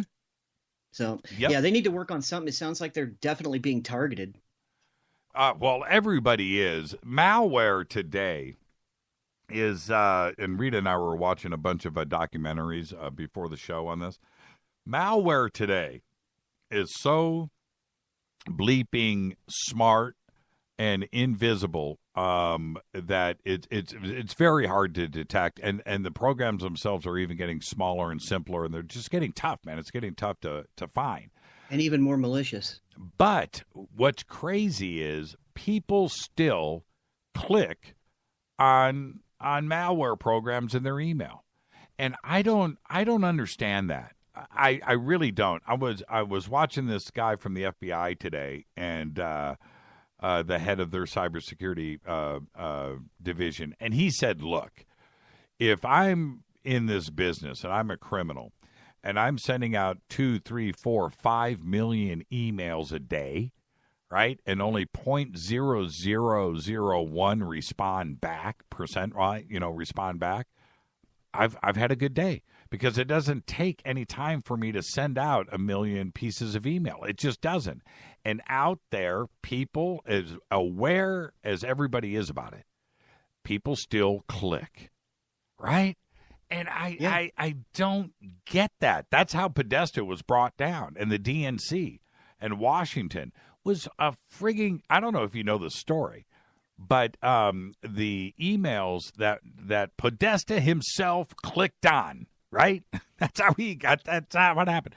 Was it was a Google.com.co, some crazy email address. But you see Google there, you see Gmail there, and you think it's okay. I guess. What idiot would do that? Well, obviously, yeah. The thing is, if you don't know what it is, you don't click on it. That's my philosophy. Well, so this looked legit, and all it was, well, to somebody stupid. Was to confirm or change your password, right? And so, and it, obviously, and I looked at some of the screenshots from this, and I guess I could see some doofus clicking on this thinking it's from Google, but just looking at the email address, just look at the email. Does that look correct to you, right? This website that you're about to go, does that look correct? But for some reason now, this malicious email was sent to 250 members of the DNC, of which Podesta was one. And 150 out of the 250 clicked on this. You're kidding me. No. And somebody said, now apparently, again, I wasn't in the room with Podesta, but apparently Podesta turns to like his assistant and before he clicked on it and said, what do you think about this? And, the said assistant comes over and looks at it and goes, it looks cool. And then the rest is history. Oh, man. It's really funny. I wanted to make a joke about it, but, most politicians are a joke anyway. So there you go. I never, when I say never, I'm telling you right now, I never click on a link in an email. I don't do it. I don't care if it's from Rita. I don't click on a link inside of an email. I don't do it. I don't. And I especially with all the spam and all the software and all the stuff that we've got going on here, by the time an email gets through to me and it's on my screen, it's from somebody that I've already received an email from. I very rarely get something fresh because it goes through too many stuff. It goes through too many filters. But if it gets to me and somebody has sent me a YouTube video or has sent me this or a file or pictures or what, dude, I don't open it. I just don't. I don't ever. Well, you're smart. It's just, man. Who clicks on that? Well, obviously Podesta did. I just can't believe it. He did. Oh, he really did. And that's what happened. All right, Les, thank you so much for calling in tonight, my brother. You know you are the man, and I'm going to say it out loud and clear. take us out of here. I love you too, brother. Special thanks to Jon Rappoport and all the FADERNIGHTs and first-time callers who phoned home tonight. Special Fade to Black executive producer is Rita Camarion. Special thanks to LJ3, that's me, Renee Jonas Mark. Thank you, Dennis. Thank you, Brother Bob. Announcers are Steve Harder, Gene Vito, and Mark D. Kovar. Fadey by Dale. Webmaster is Drew, the Geek. Music, Doug Aldrich. Intro, Spaceboy, spaceboymusic.com. Fade to Black is produced by KJCR for the Game Changer Network. Syndication is KGRA The Planet. And with that, for the week, Jimmy and I are out of here. Thank you so much, Les. Behave and be well. We'll see you on Monday. On Monday. Good night. This broadcast is owned and copyrighted 2016 by Fade to Black and the Game Changer Network. It cannot be rebroadcast, downloaded, copied, or used anywhere in the known universe without written permission from Fade to Black or the Game Changer Network. I'm your host, Jimmy Church. You can follow me right now on Twitter at JChurchRadio. Next week, we are going to do a full conspiracy cybersecurity week, and we are bringing on the best. We got a CIA guy that's going to be here with us next week. I got one of the best tech reporters in the entire country, and I've got a director, a movie guy that knows more about your iPhone than you do, coming in on Wednesday. More on that. Just watch the website this weekend. Everybody be safe. Go Beckley Teppy.